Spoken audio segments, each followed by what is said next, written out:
This is Jocko podcast number 187 with David Berke and me, Jocko Willink. Good evening, Dave. Good evening. And in case anyone was wondering where Echo Charles is at this time, Echo is actually in Hawaii, trying to get back in touch with Kaina, the land, as we used to call it. And he will be back in a few more episodes. In the meantime, I got Dave Berke here, who now lives in the AO of San Diego. And if you don't know about Dave, he was on this podcast number 69 and number 135. He was a Marine Corps fighter pilot, flew the F-18. He was a Top Gun pilot, Top Gun instructor, Top Gun senior instructor, F-16 pilot, F-22 pilot, F-35 pilot. The first and still only one of a few pilots qualified on all those platforms. He was the first commanding officer of an F-35 operational squadron. And on top of that, he was the commander of Anglico Salt 6 on the ground with us in the Battle of Ramadi. And he and his team did scores of operations with TU Bruiser. And he is now with us on the team at Echelon Front, where he leads the long-range leadership development and alignment program. So Dave, thanks for coming on and filling in for Echo. It's good to be here, man. Have you been brushing up on your video games and 80s and 90s movies? Unfortunately, no. I'm not going to be able to fill in for that.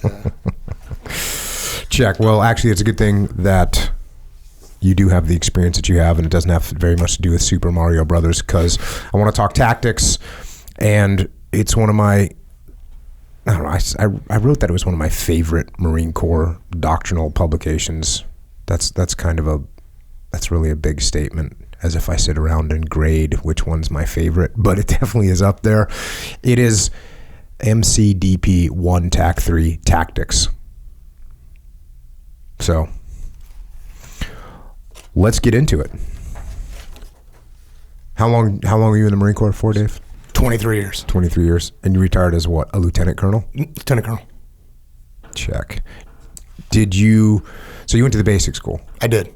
Did you guys cover this in the basic school? Absolutely. Actually, when I went to the basic school in 1994, it was the predecessor. It was basically the same pub.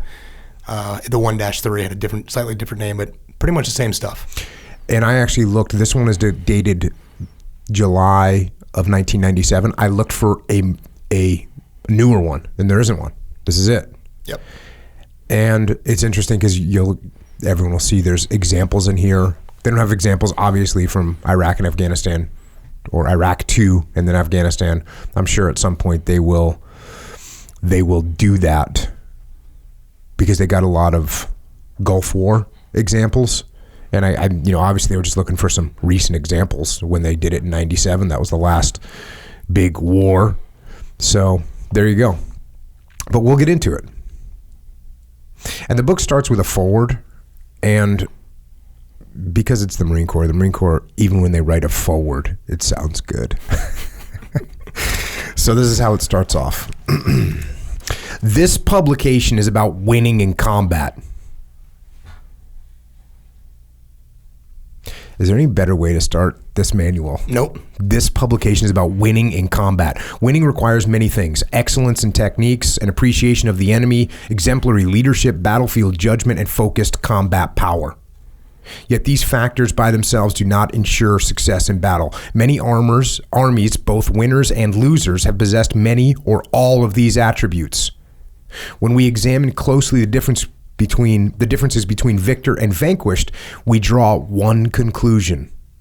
Success went to the armies whose leaders, senior and junior, could best focus their efforts, their skills, and their resources toward a decisive end.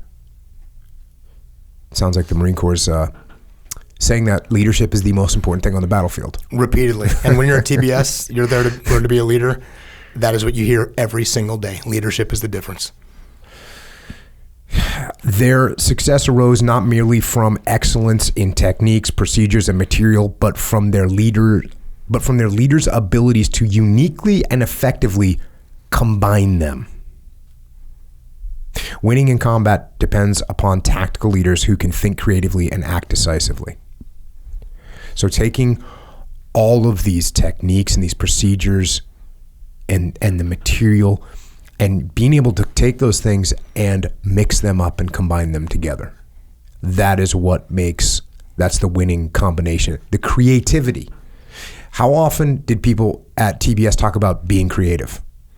Believe it or not, they never use those. They didn't say be creative. They would say think. They'd give you all these doctrine and pubs and all these rules, but they would say you actually need to think and think of what makes the most sense here. And they bred a lot of flexibility. I never remember anybody saying be creative, but they said think about it. See, think if this makes sense. And if it doesn't, do something else. And these are the rules, the guidelines. But there was always this maneuvering around there to bring all those pieces together. I say that combat is an exercise in creativity. And people, especially people that don't know anything about combat or war or anything, that always surprises them, right? Because they think being creative is writing a song or painting a picture. But for me, being a creative is positioning your machine gunners effectively. Yeah. Right? I mean, that's like true creativity. Yeah, in my mind. Leadership's not a template. It isn't just here's what to do in this situation. You have to think creatively and come up with the best idea. I see that in mixed martial arts. So one of my favorite mixed martial artists of all time. Do you know who Fedor Emelianenko is? I do. You do? I do. Okay, I'm impressed with your knowledge. So, two things about Fedor. Number one, he was completely stoic and never showed any emotions. Win or lose didn't matter. You could look at him after a fight and you wouldn't know if he just won the Pride GP or if he just lost his first match in his life. He looked the same. And so that's one very good lesson learned from Fedor. The other lesson learned from Fedor is Fedor would take the skills that he had and apply them in very creative ways where you'd say, oh, he just did, a judo throw followed by a sambo submission attempt followed by just dropping bombs of ground and pound. And those are all three separate things, and he would just mix them up all really well together. And that, when you see, that's like the new level of mixed martial arts, is the older generation, hey, I was really good at jiu-jitsu, or hey, I was really good at wrestling, or hey, I was really good at striking, and I would kind of stay in my lane, and if I could bring you into my world, I could beat you. Now it's just who can take all these tools and get creative with them and apply them to this scenario that they're in. Same thing with leadership. Same thing with combat leadership. And by the way, same thing with all leadership. It doesn't only apply to combat. Check. All right. Moving on. This book pertains equally to all Marine leaders, whether their duties entail combat service support, or combat arms. All Marines face tactical decisions in battle regardless of their roles. Tactical leaders must develop and hone their warfighting skills through study and practice. This publication serves as a guide for that professional development. It addresses the theory of tactics and its application in a chaotic and uncertain environment. The concepts and ideas within this publication are battle-tested. Throughout our history, one of the most important reasons for the success of the United States Marine Corps has been the military skill of our leaders at every level of command.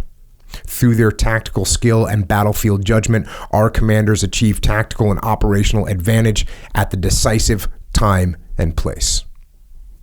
And they talk a lot about the chaotic and uncertain environment, which, as we know, that's what combat is. And by the way, that's what life is. That's what business is. That's what the world is. So getting into chapter 1, understanding tactics. Such a straightforward. The Marine Corps doctrinal material is so straightforward and so simply written. It's just outstanding. Starts off with a couple quotes. In tactics, the most important thing is not whether you go left or right, but why you go left or right. And that's from General Al Gray, 29th Commandant of the Marine Corps, 41 years, 3 Purple Hearts, Korea, Vietnam. A Mustang officer, by the way. Get some. He's the only one. He's the only commandant that's pictured in his official picture as the Commandant of the Marine Corps in his camis. In his camis, absolutely. Get some. He's a legend.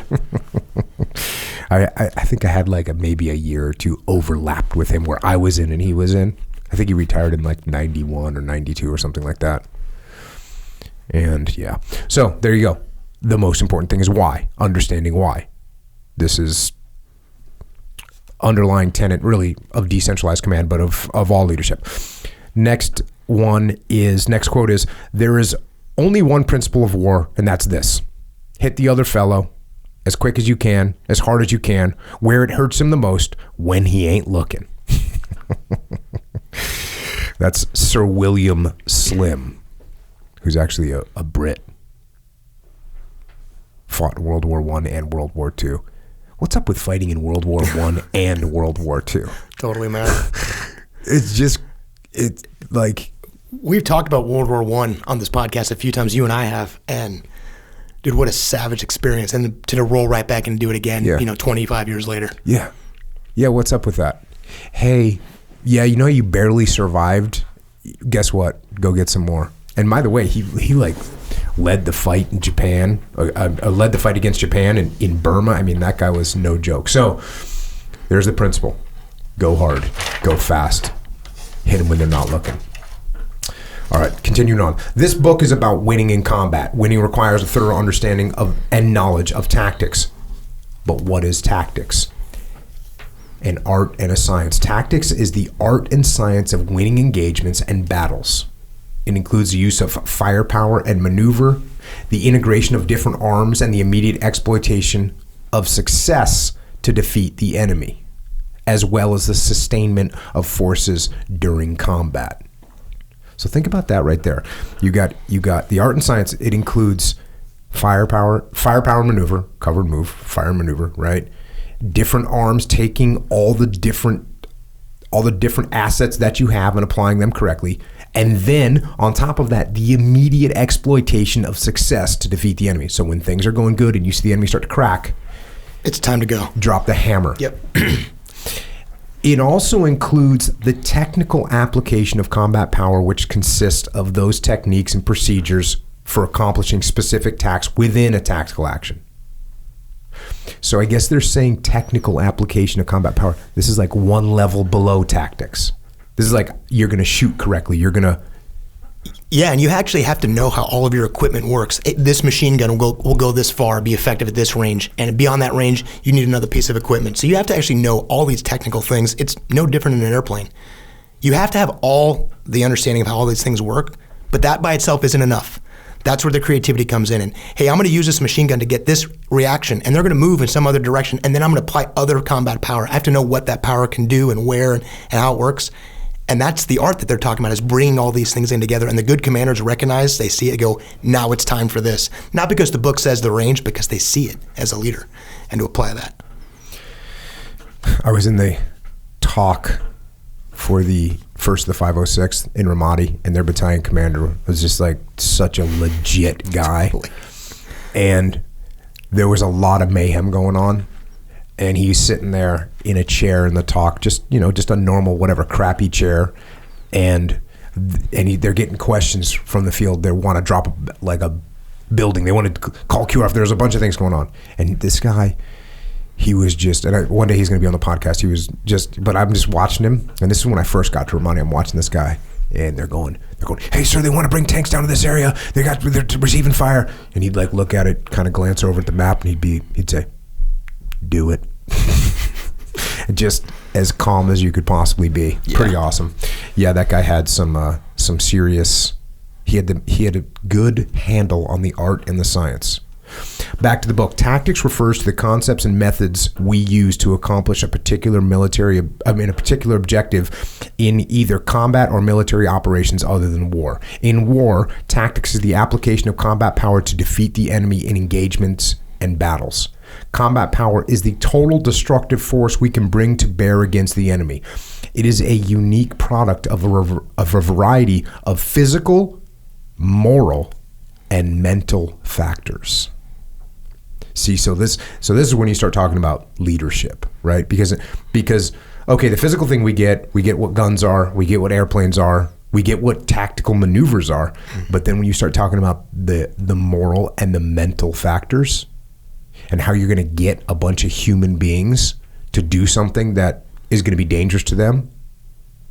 Yeah, and to expect that from a 19-year-old Marine. I mean, they said at the beginning, this is leadership at every level, lance corporals, fire team leaders, and expecting and demanding that they behave morally in what's going to be maybe the most brutal physical situation they'll be in their lives. And recognizing that without that, you're going to lose in the long run. It's a losing plan to be devoid of morals in doing this in combat. Mm-hmm. It's pretty amazing. That's the super strategic picture.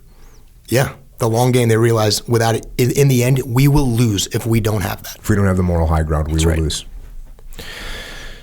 Tactics results in the actions and counteractions between opposing forces. It includes the use of maneuver supported by the application and coordination of fires to gain advantage in order to defeat the enemy. In military operations other than war, tactics may be the schemes and methods by which we perform other missions, such as to control a crowd or provide a secure environment for the delivery of food, medicine, or supplies to a nation or people in need. As stated in the definition, I wonder if this when this gets rewritten right now, if they'll tone back, if they won't mention as much like the military operations other than war. Because that, in 1997, there was a lot of that. It kind of seemed like what the world was going to be now. You know, it's going to be, hey, look, we might not be fighting a war ever again, but we at least, we're going to be doing things that will require, that's what they called it, military. For those of you that are wondering what that is, military operations other than war, this is like a humanitarian assistance mission. This is like a security and stabilization mission. So those kind of things, crowd control, those kind of things are what they're talking about. And this was written in 97. So, and you certainly could have, if you had a naive view of the world, you certainly could have thought to yourself, are we really going to fight another like actual war? Are we really going to do that?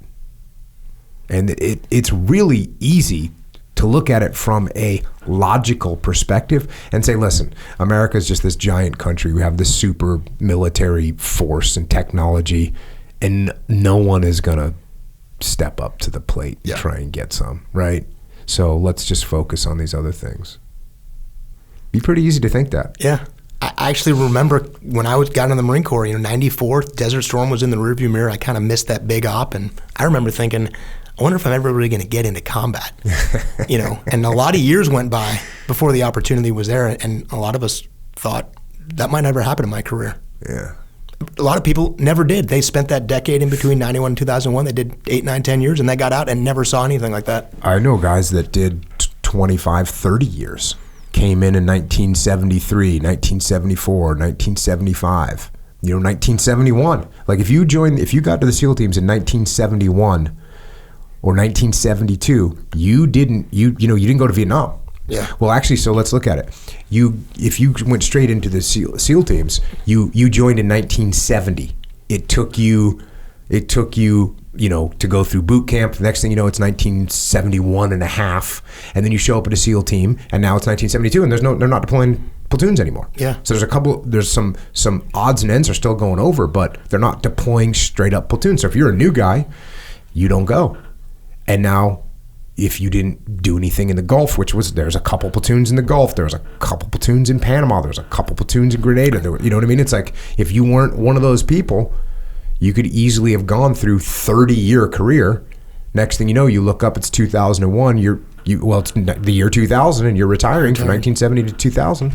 Yeah, and people sometimes forget the Gulf War was like 4 days. Mm-hmm. The sustained combat operations was like 96 hours, something like that. And if you miss that, which a lot of people did, that was the big show in an entire generation. Yeah. Going back to the book, as stated in the definition, tactics is a combination of art and science to gain victory over the enemy. The art of tactics lies in how we creatively form and apply military force in a given situation. I really like talking about that. Creatively form and apply military force in a given situation. It involves the creation, positioning, and maneuver of combat power. When do we flank the enemy? and when do we ambush him? When do we attack and when do we infiltrate? How do we use speed and momentum to achieve a decisive advantage? This creativity is a developed capacity acquired through education, practice, and experience. How much more qualified are you right now to be on the battlefield in Ramadi in 2006? How much more qualified are you now than you were then? The things that I would see now, the things that I would know to look for now that I didn't even think of then, and what you just said, that last comment, that's everywhere. That training piece, all the pieces that go into that, and any one of them without the other doesn't work. You can't just be awesome at one thing. You can't just be all about the science of these things. And when you use the word creativity, I mean, when you see people do things like that, and it's like artistry. You see just the flow and the maneuvers and the things that are coming in. And I'm sure that first the 506, when he said do it, he's actually looking up and seeing, this is the reaction that I'm going to get. This is what's going to happen when that happens. He's seeing those things. And I love that image of him just sitting there in the chair and like, yep, do it. Yeah. And knowing what's going to happen, well beyond what people can see in real time. And knowing that you can't know what's going to happen. For you sure. Know what I mean? At the same time, you're saying, do it. And then you're thinking, okay, I know there's at least an 80% chance that this goes the way I'm thinking it'll go. And there's also a 20% chance that something completely different happens. And he's also totally relinquished control of what happens next. I mean, there's nothing he can do. Once he says do it, he's totally relinquished control of what's going to happen at that point with his guys. And that's it. And the best leaders, they're completely comfortable doing that because they know what their guys are going to do, because they have trained them so hard. They have repeated that situation so many times that for all the chaos that is definitely going to ensue, he knows exactly what his guys are going to do and how they're going to react.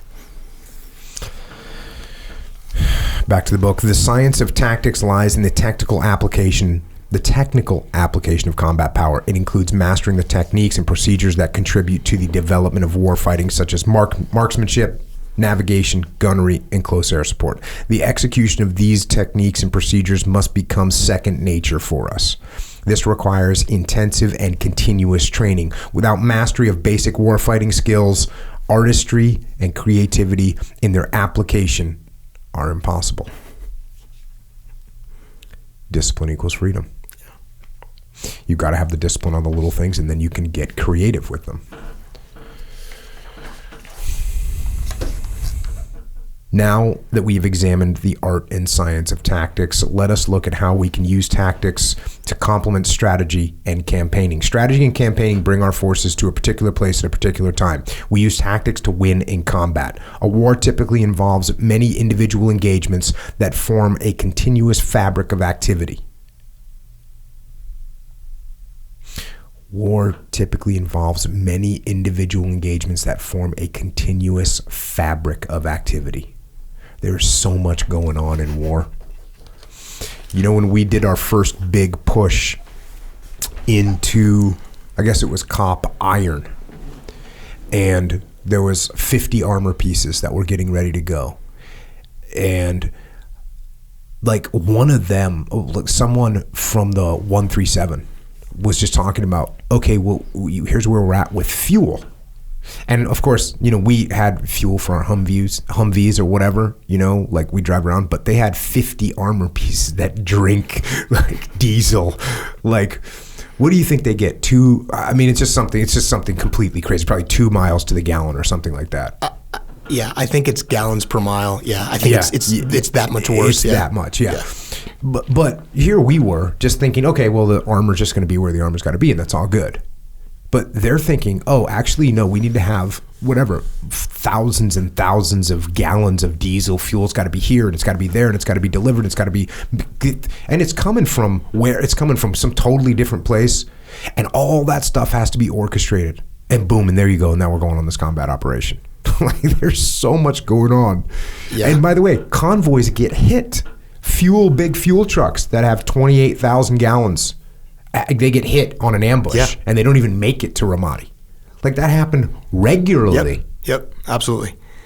And on the other side of that, when that phrase, that continuous fabric, you also have to get the folks at your lowest level, the folks out there with a rifle, maybe the guys driving the tank, to recognize how every individual thing they do actually affects this whole campaign. And that even those small individual actions that seem like there's nothing else going on in the world other than you and maybe that sniper on the roof or that position, that even your interaction with that one thing will have implications all the way down to the entire campaign, to the strategic level. The Marine Corps, I don't think they say it anymore. They used to have a phrase called the strategic corporal, with the recognition that even this engagement, you were influencing so many other things at this broad level that you actually have to be aware of your actions. And that gets back to that comment about even the moral behavior. Think of the times that we saw guys do things that we knew were wrong, and how it totally undermined the big strategy because everything got shifted away from the war and it got shifted towards whether we did something right or wrong. It got on the news and all those.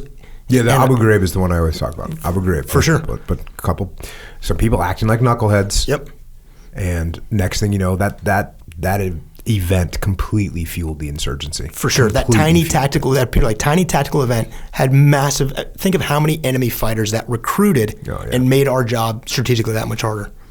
Check. Back to the book. In combat, our objective is victory. Check. Sometimes this involves the complete destruction of the enemy's forces. At other times, achieving victory may be possible by attacking the enemy's will to fight. The Marine Corps must be equally prepared to win during both situations, those in which the enemy forces must be completely destroyed, as during World War II, and those in which the complete destruction of the enemy's forces may not be necessary or even desirable. As the commanding general of the 1st Marine Division in Desert Storm stated, our focus was not on destroying everything. Our focus was on the Iraqi mind and getting behind it. He knew that the path to victory did not lie in the total destruction of Iraqi forces, but in undermining their will to fight, which they certainly did very effectively. Yeah. The environment. Next section. The tactical arena is a dynamic, ever-changing environment. The complexity of this environment makes combat chaotic and unpredictable. As an example of confusion and chaos on the battlefield, consider the amphibious assault on the island of Tarawa in November 1943. During the assault, the combination of high casualties, lack of effective communications, and disruption of the 2nd and 8th Marine Regiments' landings on the assault beaches led to a chaotic and nearly disastrous situation for the 2nd Marine Division. Units were decimated under heavy fire. Surviving Marines huddled together under a coconut log seawall in intermingled units without effective communications. Landing craft carrying reinforcements and supplies could not make it over a coral reef to the landing beaches. Only through daring leadership, initiative, and teamwork were Marines able to get off the beach and annihilate the defending Japanese force. The violence of combat only increases the level of confusion and chaos. Robert Sherrod, a Time and Life correspondent at Iwo Jima, gave testimony to this chaos in what he called war at its worst. The first night on Iwo Jima can only be described as a nightmare in hell. About the beach in the morning lay the dead. They had died with the greatest possible violence. Nowhere in the Pacific have I seen such badly mangled bodies. Many were cut squarely in half. Legs and arms lay 50 feet from any body. Battle is the collision of opposing forces, animate, interactive, and unpredictable in behavior. Performance varies from week to week, day to day, and even hour to hour as a unit interacts with its environment and the enemy.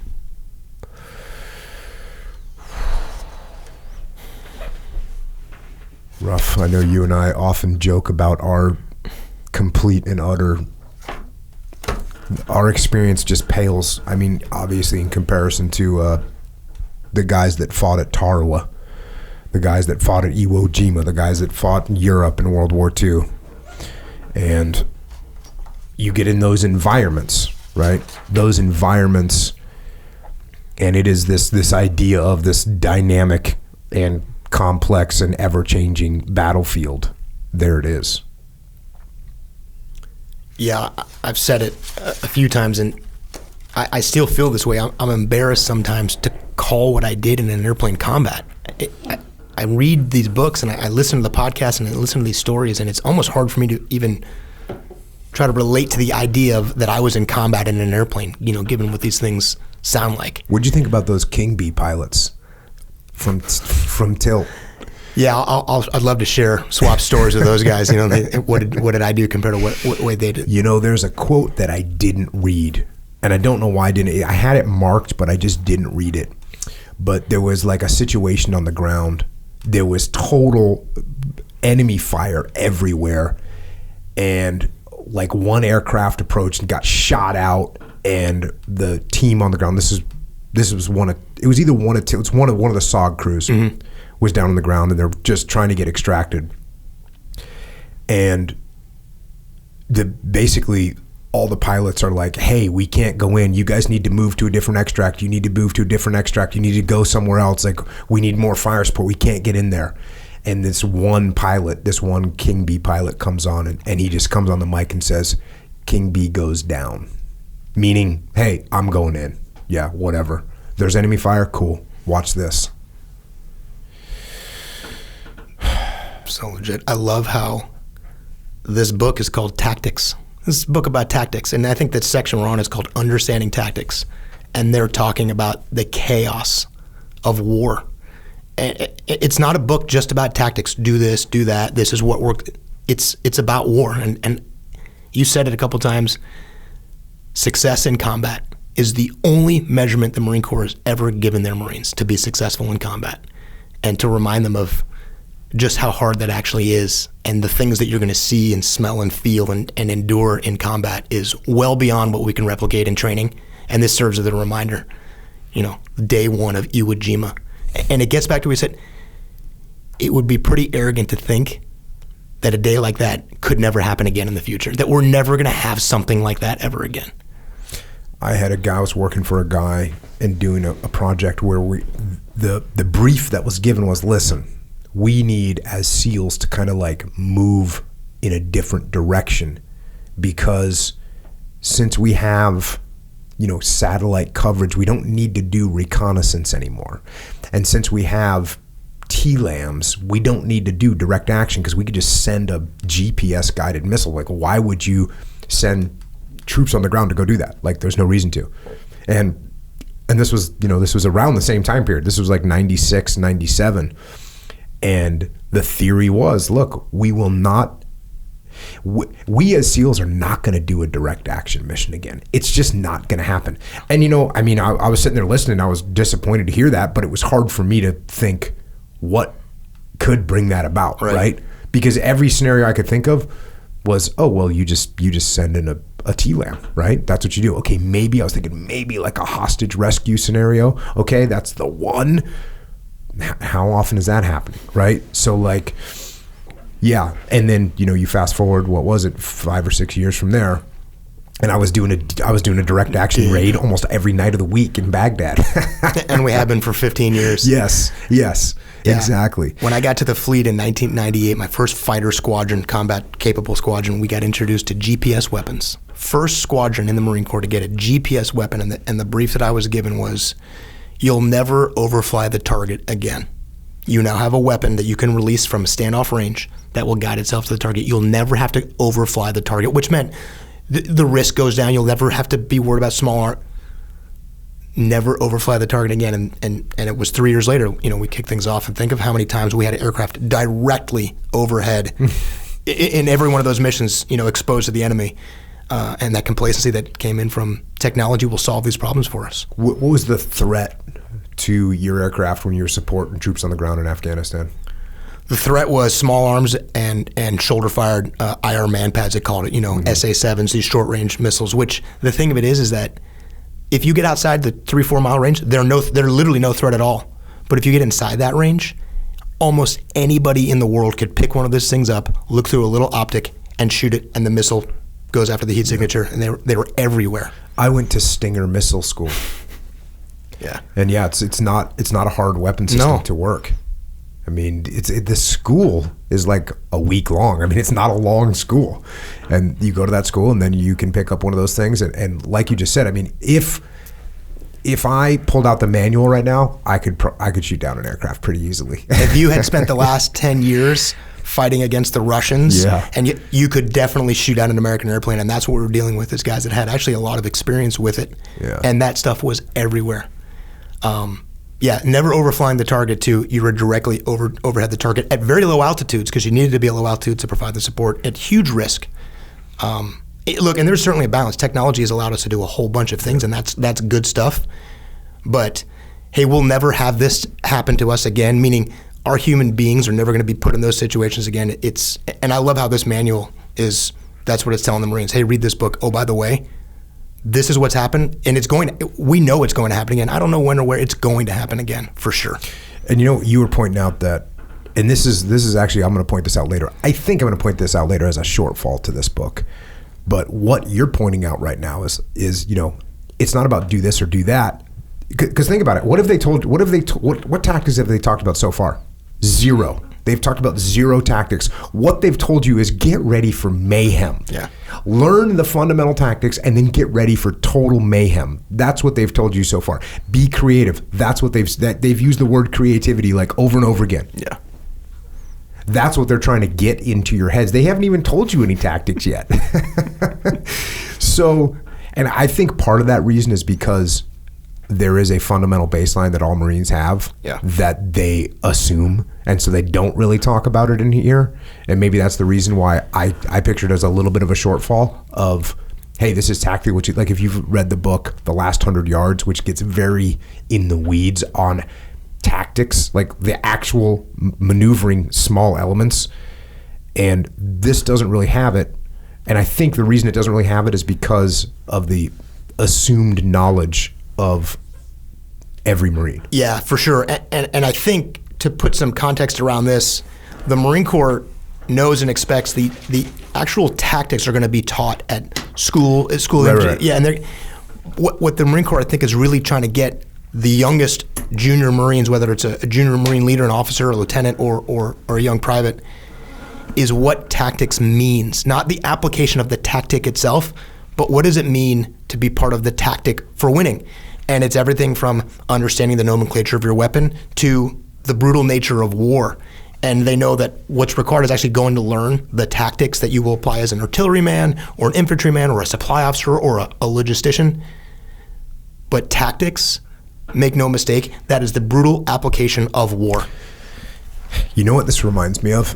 So when we are working with a company at Echelon Front, it seems like oftentimes what people learn about business, like let's say they get their MBA from somewhere, or even if they've gone through some kind of a program, whatever kind of program, what they learn is actually the maneuvering of the battlefield. Like they learn they learn that technical part of it. Yeah. And the part that they don't often know is all this, there's going to be complete and total mayhem. Yeah. Like things that you had no idea. By the way, leadership, what you need to do is surround yourself with some good people. Okay, and by the way, half those good people are going to be crazy.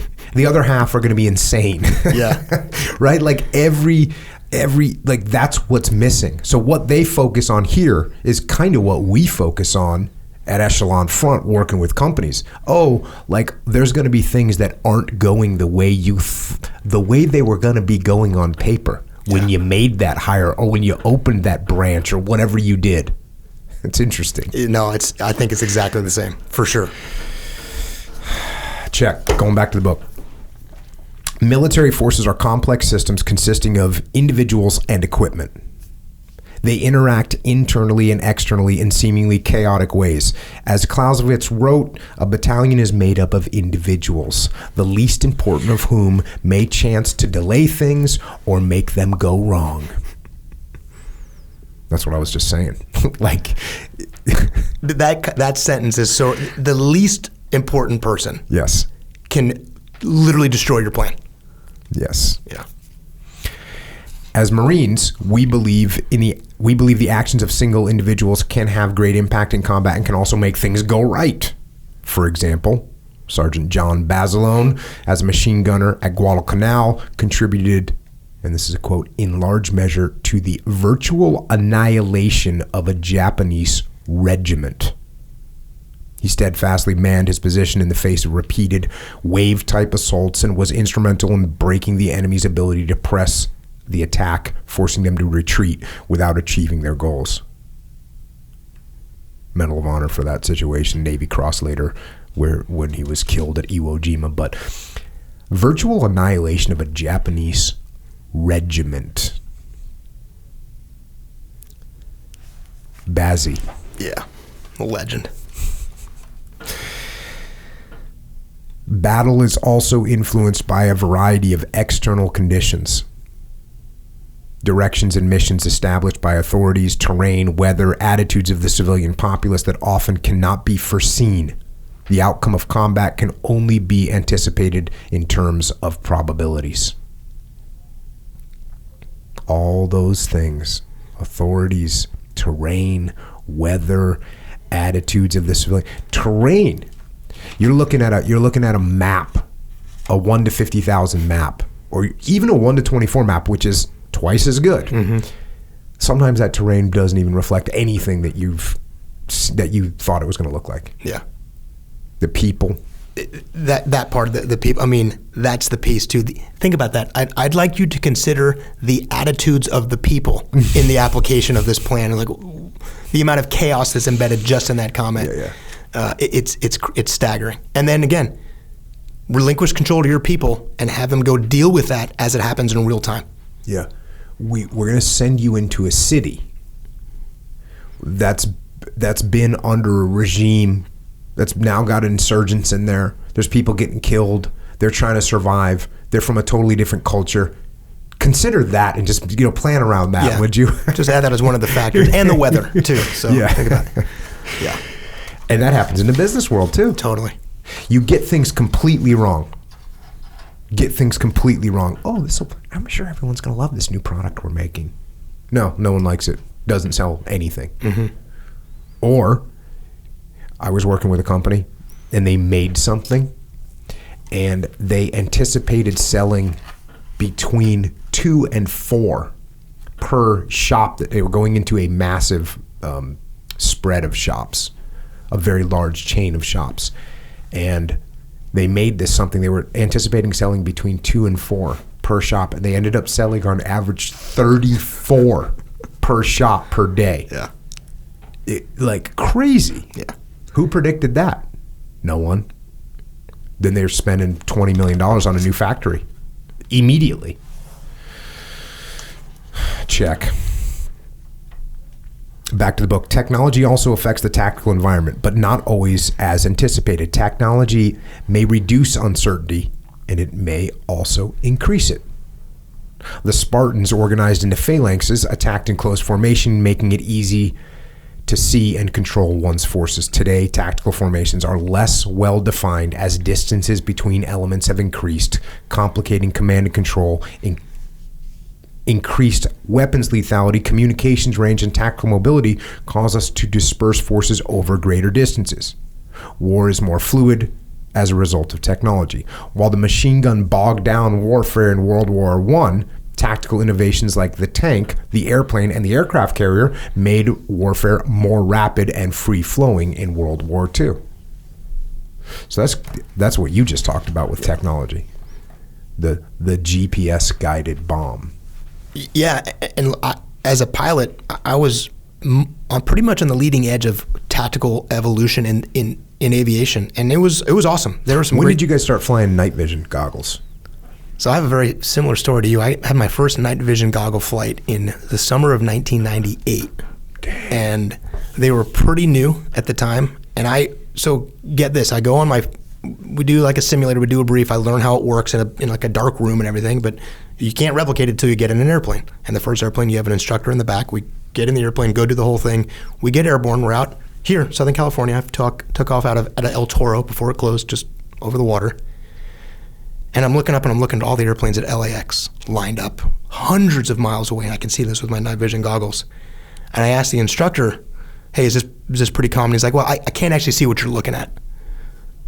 So I said, how come? He says, I'm not wearing my goggles. And this was kind of a really old, really kind of senior, crusty guy. I think he was originally an A6 pilot that transitioned. He goes, I don't like them. And I remember I was a really young student at the time, so I certainly wasn't going to have, I'm just, roger that and go to that. It didn't really occur to me until years later, talking, conversation we had about when the SEALs were trying to introduce goggles, and guys were like, hey, we don't need that kind of stuff. Yeah. And just thinking how, being in it, and I'm like, that is the most insane thing I've ever heard.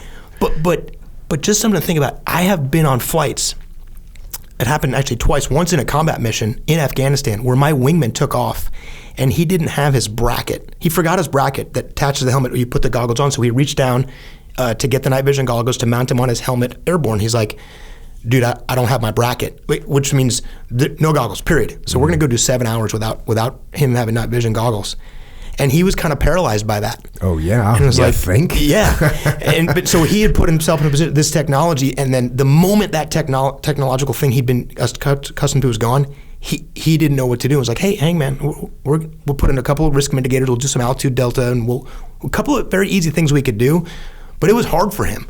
And that the technology in and of itself doesn't solve your problems unless you can, A, know how to use it, and react when it's not giving you what you want. And I've seen that in airplanes all the time, that all of a sudden GPS goes down in an airplane, and what you want to do is say, hey, let's just go home. Like, we can't go home.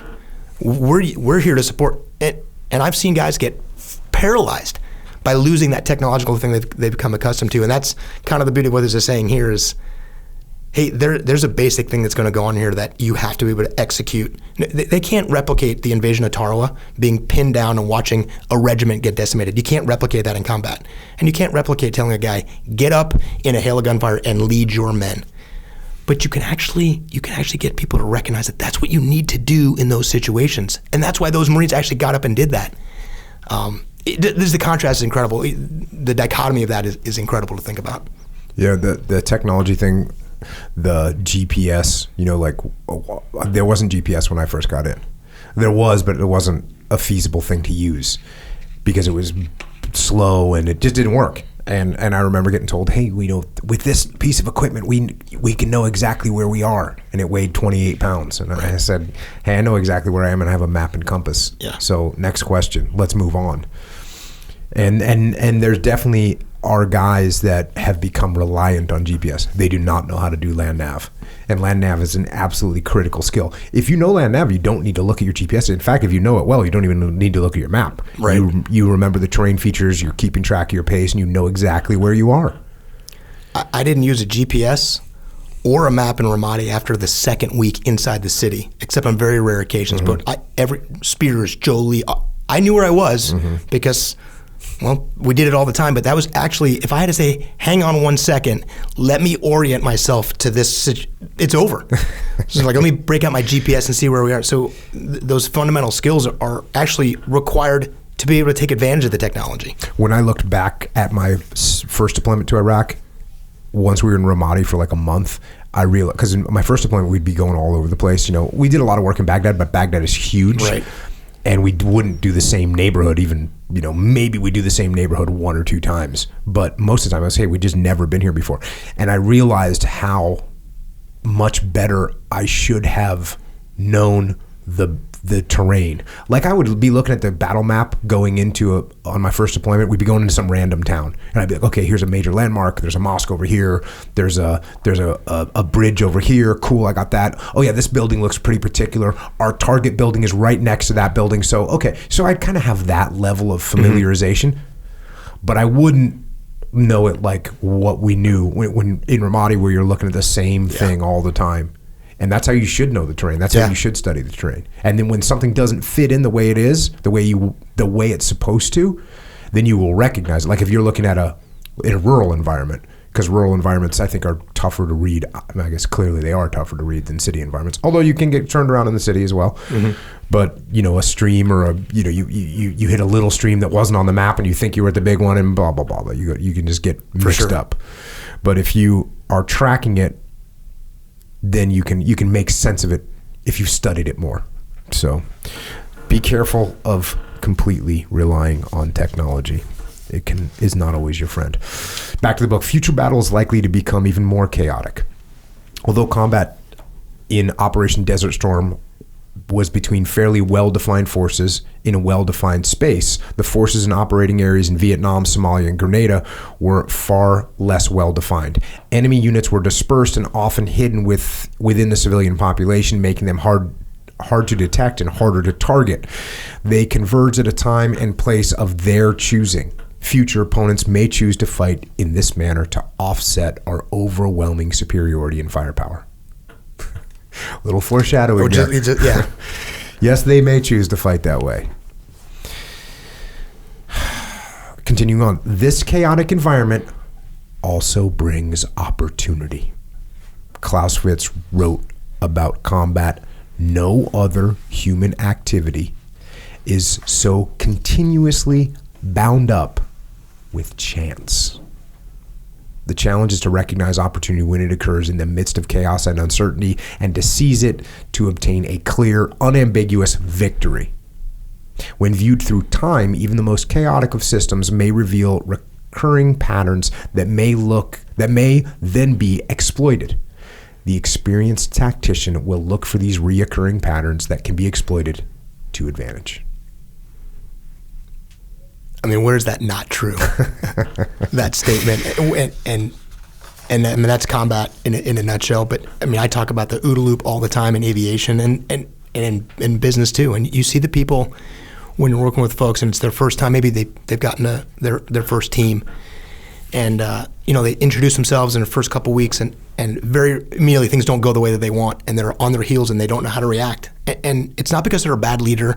It's not because they don't possess. It's they've never seen it before. And if you've never seen it before, a lot of times you don't know what to do. So you freeze, or you do nothing, or you make the wrong decision. But it's really that sense of being overwhelmed. And right next to them might be someone that's been doing it for 10, 15 years. I'm like, hey man, I've seen this 1,000 times, and they react completely differently. I've never seen a place where that isn't true. I mean, that experience of doing things over and over again to find a pattern and go, this is how I think this is going to work out. That's what lets you go, do it. Because you can anticipate what that outcome is going to be because you've seen it so many times. Yeah, and there's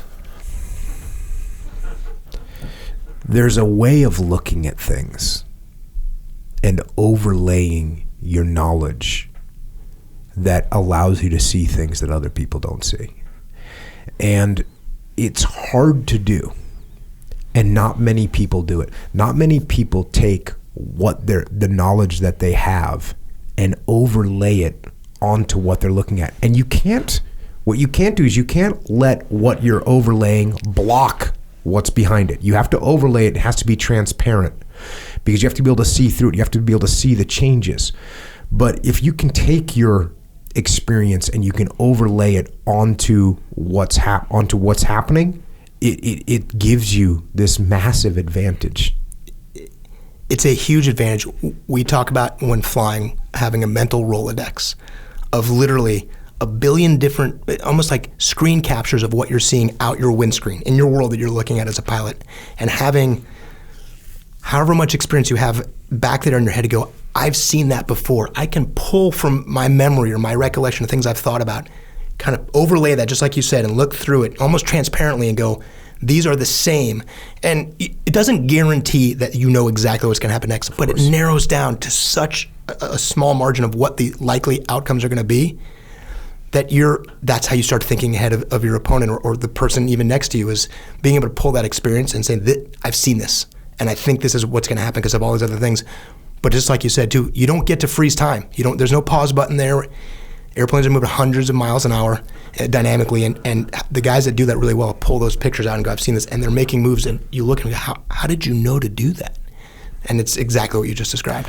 I was at the training command. I was running training, and we got tasked with training the guys in a new mission. And so we task the guys with this new mission, and they come up with a plan to execute this new mission. And so whenever we were taking the guys on a field training exercise, they would give the brief to their task unit or their troop or their platoon. And, us training cadre would sit there and we'd like take notes and say like, hey, this is a bad part of the plan. Hey, you should have thought about this. Hey, this won't really work. So we'd give them critiques. And then, I would go last, you know what I mean? Because I was the guy in charge, so they'd let me go last. So everyone would kind of, there'd be 2 or 3 guys that would kind of pick apart the plan, and then I would go and mention maybe, 4 or 5 other things, right? Because my guys would cover most of them. So these guys get up and they brief this new mission and how they're going to execute this new mission. And they go, okay, we're done. They wrap up their mission, and now we got the leadership in there to debrief them on their brief. And my guys didn't have anything. And so they get to me, and I was like, okay, here's what's going on. Boom, boom. And I just rattled off 19 things. And the senior enlisted guy that was there, we got done and we walked out, and he was like, when you leave, no one's going to be able to do this. and I was like, no, man, he's just, but when I think about what occurred during that time, all I was doing was taking what I knew already, what my senior enlisted guy knew as well. I just overlaid it. He didn't overlay it. It didn't look the same, so he wasn't quite sure. So I just overlaid what I knew and said, oh yeah, here's what doesn't make sense. Because guess what? Cover and move still applies. Decentralized command still applies. We want to keep it simple. That still applies. Prioritize and execute still applies. That's those things. The terrain, taking advantage of the terrain, that still applies. So even though the mission has a totally different name, the fundamental principles don't change. So if you can take and overlay what you know, you're going to do well. And that's actually what good leaders do. What good leaders, they take what they know about humans. Oh, I've worked with a guy like that before. What's funny? We do our role-playing people, and one of the characters that we talk about in our role-play at Echelon Front, one of the characters that we talk about is grumpy old Arnold, right? Grumpy old Arnold, who's been doing this for 25 years, and he's really good, and he's really respected, and he likes to do things his way. And he doesn't like being told what to do. And whenever we bring up this character that I made up, but of course, I made it up, but everybody says, "Oh, is this based on our company?" We know. So everybody has an Arnold. And then we go to the next role play, and the next role play is this guy who's young Buck. And what's young Buck like? Young Buck is super fired up, and he's just ready to go get after it. But he also doesn't like following what the rules are because the rules are impeding his progress. And everyone goes, oh yeah, we got young Buck over here. We're actually, it's so funny, at the muster, we'll walk around with people, they go, this is young Buck. They go, oh yeah, here's Arnold. Or we all, it's always funny. It's always good. Yeah. But what good leaders do is they take, now when someone says, hey, this is Arnold, or hey, we have an Arnold, that Arnold's not exactly the same, but you can certainly overlay some of the knowledge that you have onto that person. You can't overlay it completely because that's a mistake as a leader. It's a mistake to treat this Arnold, the same as that Arnold, because they have some similar characteristics, but they're not the same. And what you did with this one may not necessarily work with that one. You're going to have to modulate it a little bit. And so what you do as a leader, if you can take and you can overlay your knowledge onto situations that you haven't seen before, but you recognize what similarities there are and how to handle those scenarios, that's going to make you infinitely better. Totally. In the thousands of flights that I had in my career, no two are exactly the same. I never had 2 flights that were exactly the same. And that's insert any job, anything we've ever done, nothing is exactly the same. And I've had that same experience of people saying, this is that guy that you're describing. This is our Arnold, or this is our young Buck. But if as a leader you start getting more and more successful, you're kind of racking up wins, and you start to figure that out, and you think that you know how everything is going to play out, that's a killer too. And we had in aviation, we track mishap rates, which obviously expensive airplanes and airplanes crash is catastrophic.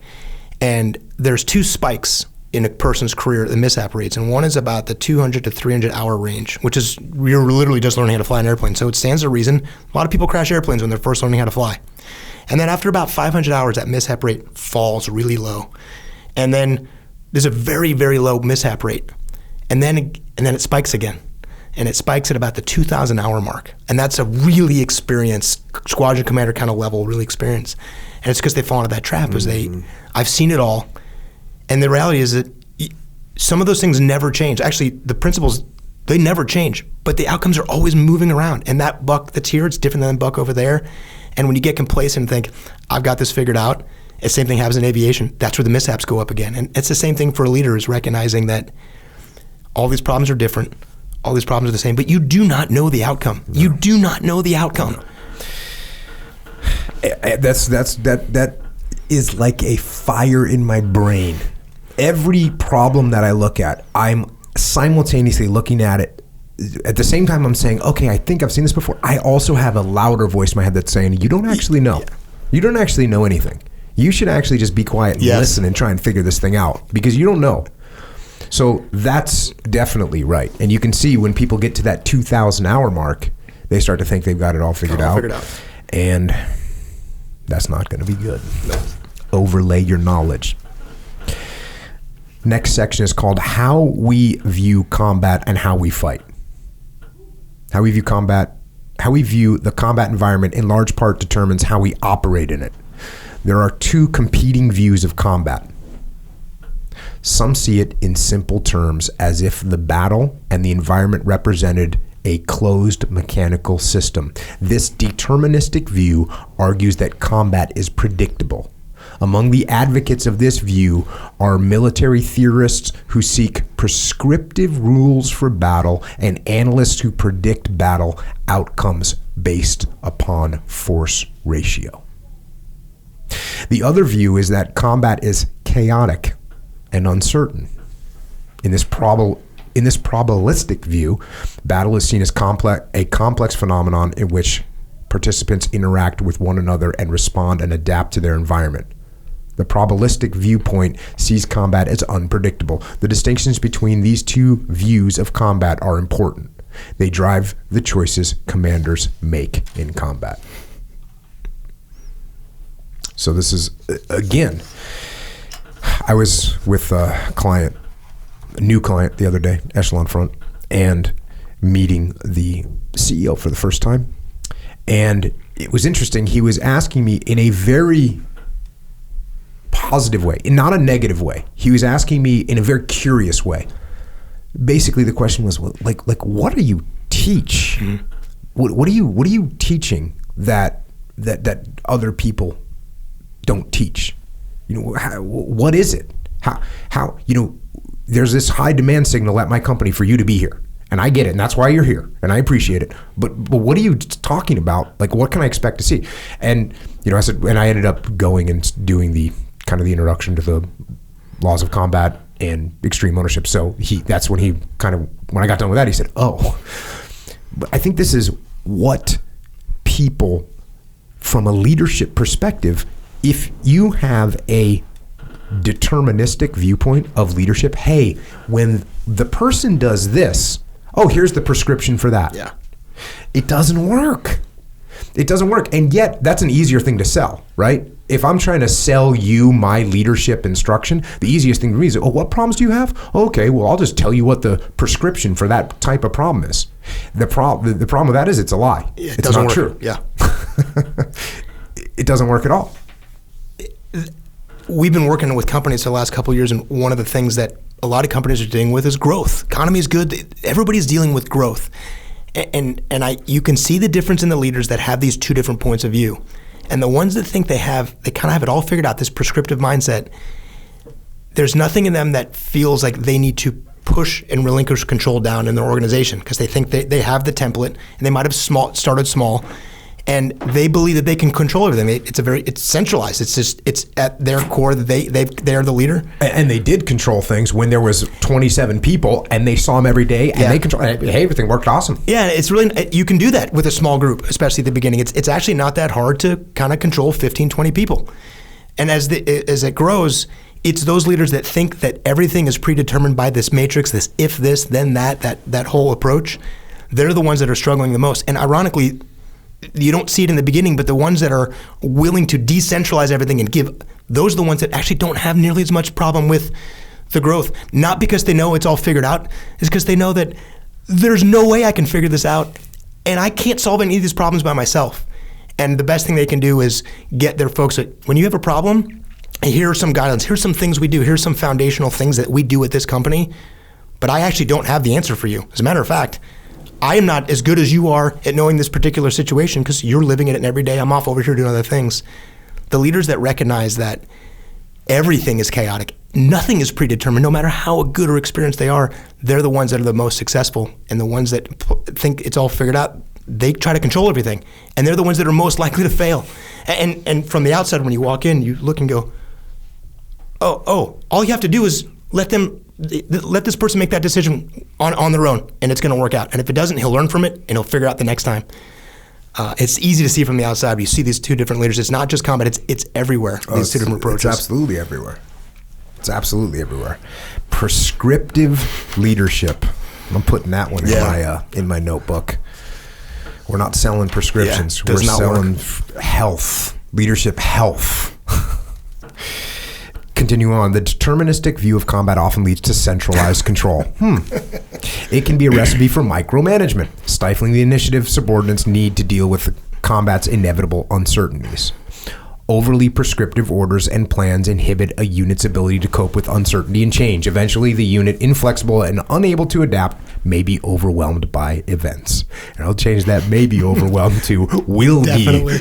How's that for deterministic? Yeah. If you have that micromanagement, you will end up in a bad situation. The probabilistic view of combat recognizes that the complexity and uncertainty of war leads to a more decentralized approach to control. We place greater trust in subordinates to achieve the desired result. Through the use of mission orders and commander's intent, subordinates are able to handle unforeseen situations and exploit opportunities that arise. Marine Corps tactics are based on the probabilistic view of combat. It must be shocking for some people to hear that. Yeah, I bet you they have a totally different viewpoint. That they just think, you're in charge. The big boss is going to come in and tell everyone what to do. We must be able to cope with uncertainty and operate in an ever-changing combat environment. We must be flexible and responsive to changes in the situation. There are no fixed rules that can be applied automatically, and every situation is different. That's so legit. Picture that scene you described of being in Tarawa and all those, and look around, your squad leader's gone. Your fire team isn't there anymore. Your battalion commander's gone. None of the things that you anticipated, prepared, or trained for, they don't even exist anymore. They're not even there.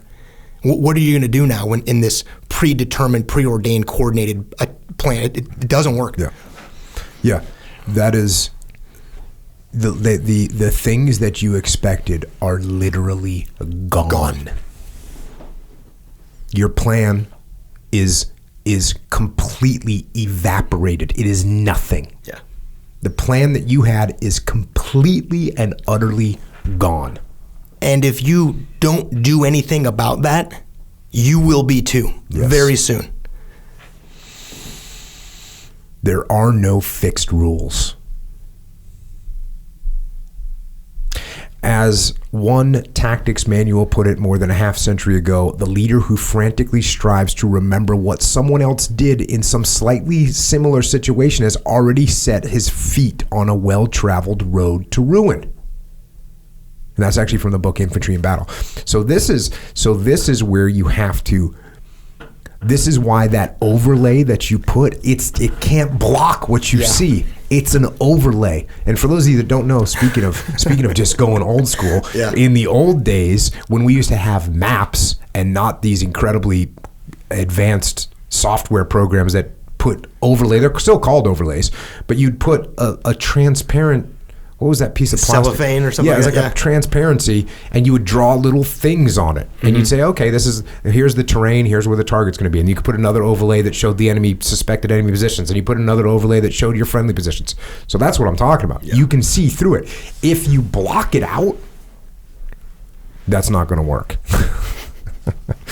Leaders must remember that there are no fixed rules and no precise checklists, but there are bounds. Here we get in the dichotomy. That is why successful leaders study, train, and exercise their minds to improve tactical proficiency. We study examples of successes and failures not to emulate someone else's scheme, but to increase our own tactical understanding and competence. Why do we do that? Why do we study, train, and exercise? It's so that we can put those overlays in our mind, and then we can we can increase our own tactical understanding and competence. Next section, Marine Corps tactics. The successful execution of Marine Corps tactics hinges on the thoughtful application of a number of tactical concepts so as to achieve success on the battlefield. Key among these concepts are achieving a decision, gaining advantage, being faster, adapting, cooperating, and exploiting success. Each of these concepts is discussed in detail later in this publication.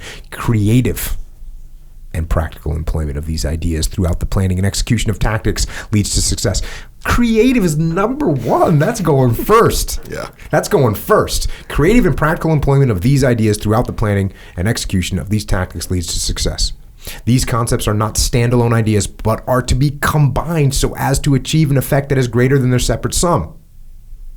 Part of the art and science of tactics lies in knowing where and when to apply these concepts and which combinations to use to achieve the desired effect. How often does somebody ask you, what law of combat do you think is most important for me and for us? And it's like, well, this one's really important, but guess what? You can't get one without the other. Right. They're all woven together. The number and definition of these concepts are not fixed, and their order of presentation does not indicate their value. Marines may find in their studies new or slightly different ideas that may be just as important. These ideas are presented in this publication so that readers will think about how to achieve success on the battlefield.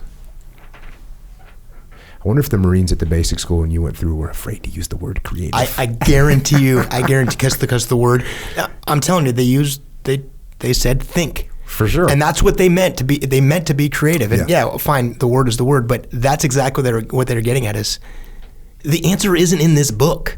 The answer isn't that we're going to go do 1 week of combat in the defense, and all of a sudden you've got all the life experience you need to be defensive. And you have to think. These concepts help to provide a framework for developing a tactical mindset that has long been the hallmark of Marine leaders from corporal through general. And here's the conclusion to tactics. Tactical excellence is the hallmark of a Marine Corps leader. We fight and win in combat through our mastery of both the art and science of tactics. The art of tactics involves the creative, once again, and innovative, once again, use of maneuver warfare concepts, while the science of tactics requires skill in basic warfighting techniques and procedures, for sure. Yeah. Because let's face it, if you don't know the techniques, you can't apply them creatively. You don't even know them. That's right. It is our responsibility as Marine leaders to work continuously to develop our own tactical proficiency and that of our Marines. Understanding the concepts presented in this publication provides a foundation for that development. Boom. Chapter 2. That was one chapter deep, by the way. That's one chapter deep. Awesome. And we're staring at it over an hour. That's awesome. Get some. Chapter 2. Achieving a decision. It follows then that the leader who would, and this is a quote, it follows then that the leader who would become a competent tactician must first close his mind to the alluring formula that well-meaning people offer in the name of victory. To master his difficult art, he must learn to cut to the heart of a situation, recognize its decisive elements, and base his course of action on these. And that, once again, that's from this book, Infantry in Battle, which Infantry in Battle is an awesome book. And what's really interesting about Infantry in Battle, and I'm going to cover it on the podcast probably, I don't know, I've got it in the queue.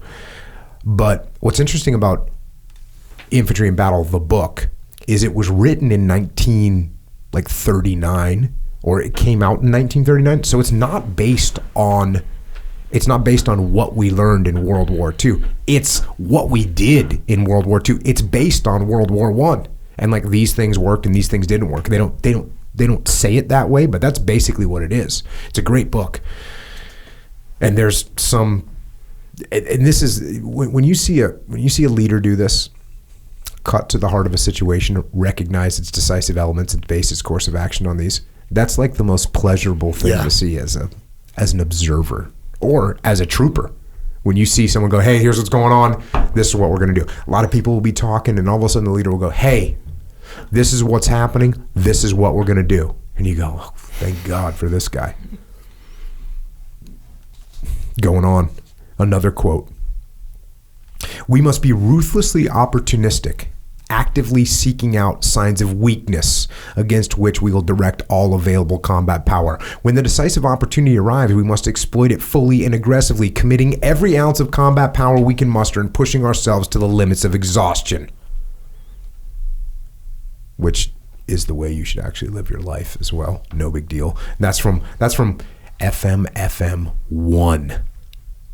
War fighting. Which I don't know when I covered that on this podcast, but it was like podcast 5 or something like that. So yes, ruthlessly opportunistic, fully and aggressively. That's what I'm talking about.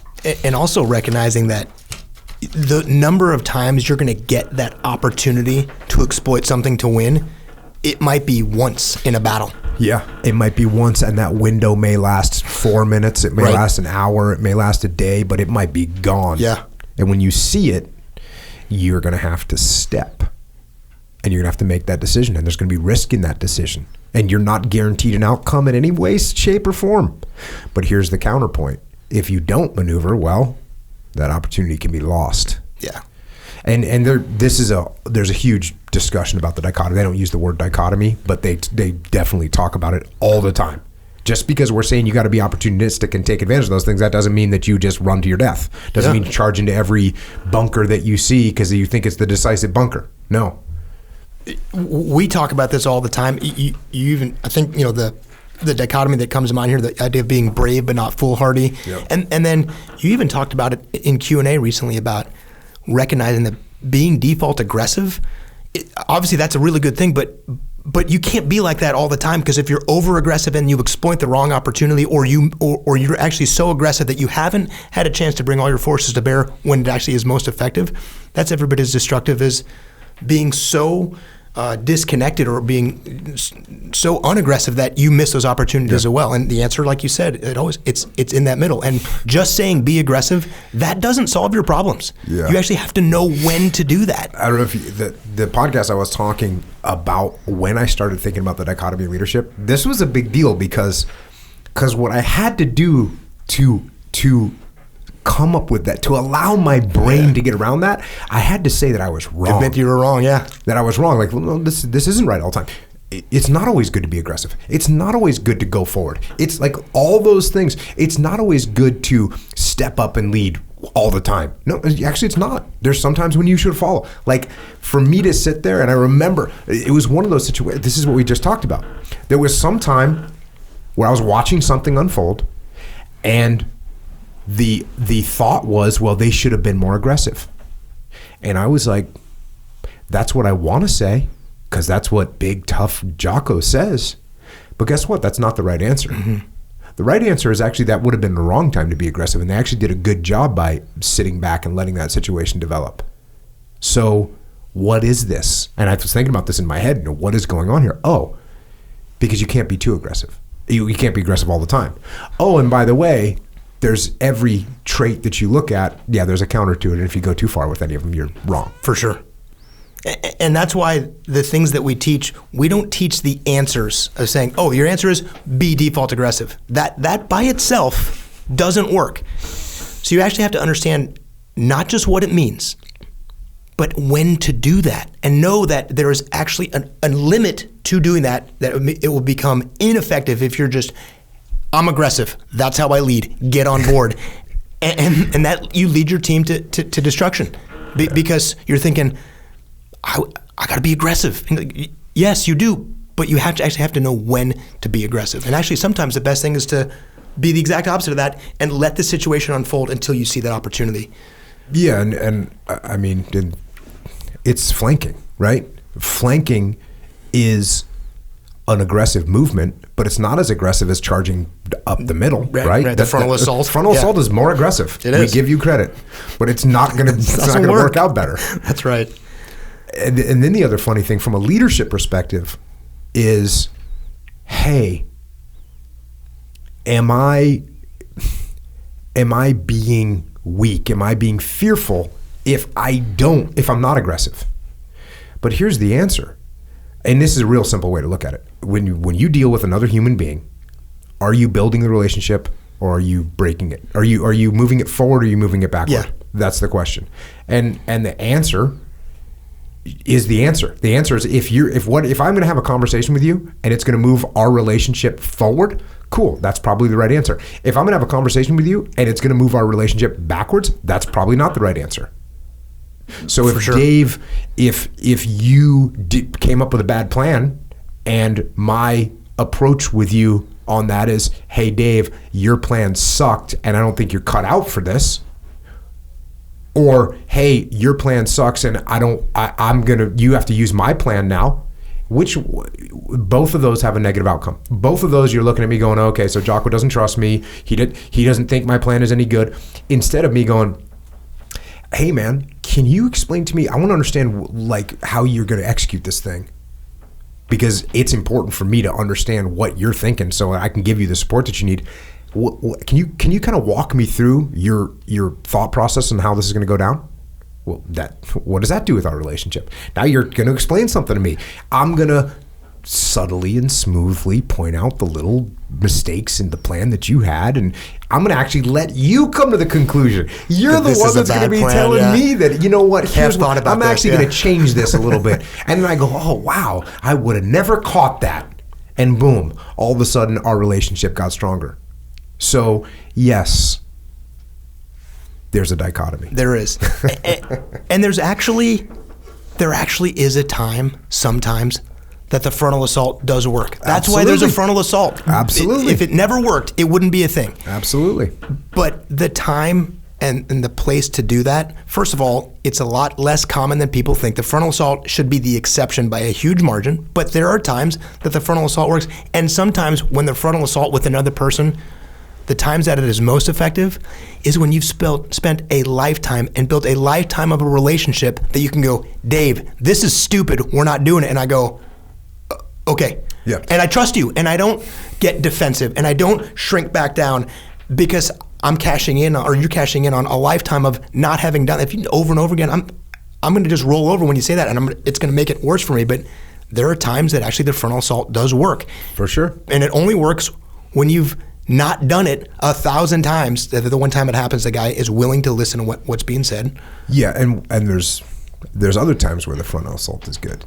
And the frontal assault can be good because you're setting up other avenues of approach. Yeah, that you're not going to actually follow. Yeah, for sure. So I've used that approach sometime where I've gone ballistic about something that wasn't a big deal, but what I was really doing was prepping the battlefield for something else. So yeah, there's maneuvers that have to happen sometimes. For sure. Moving back to the book. Tactics is the employment of units in combat.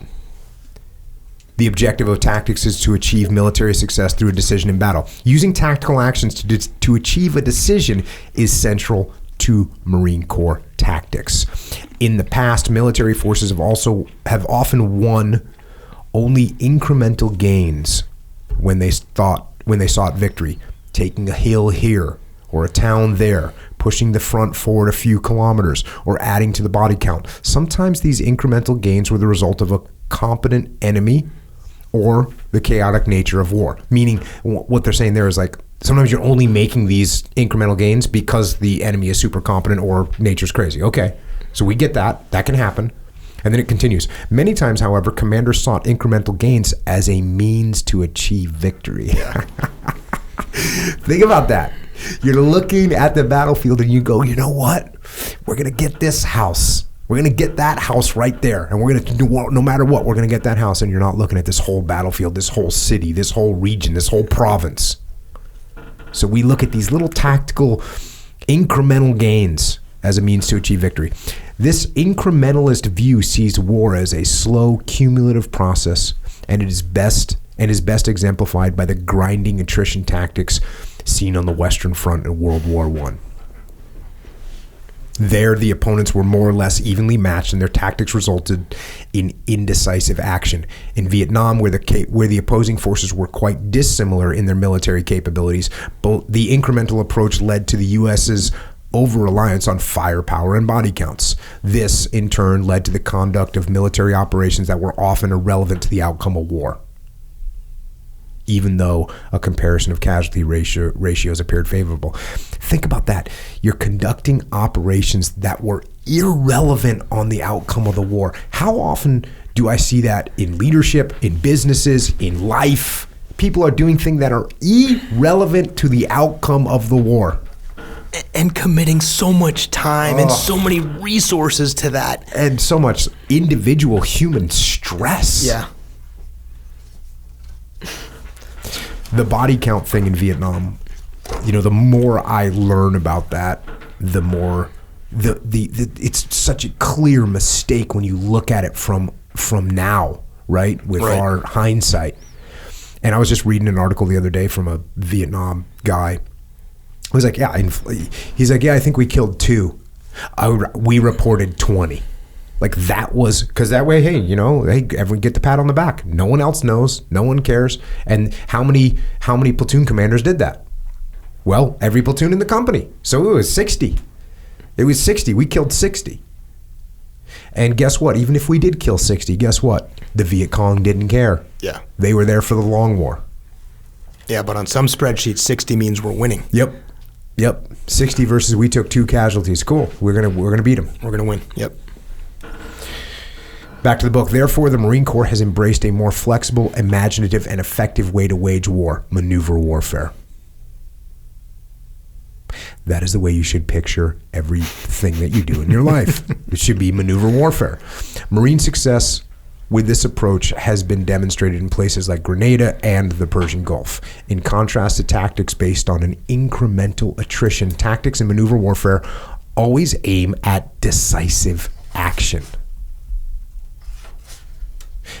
That's what you want. That's what you want to be looking for.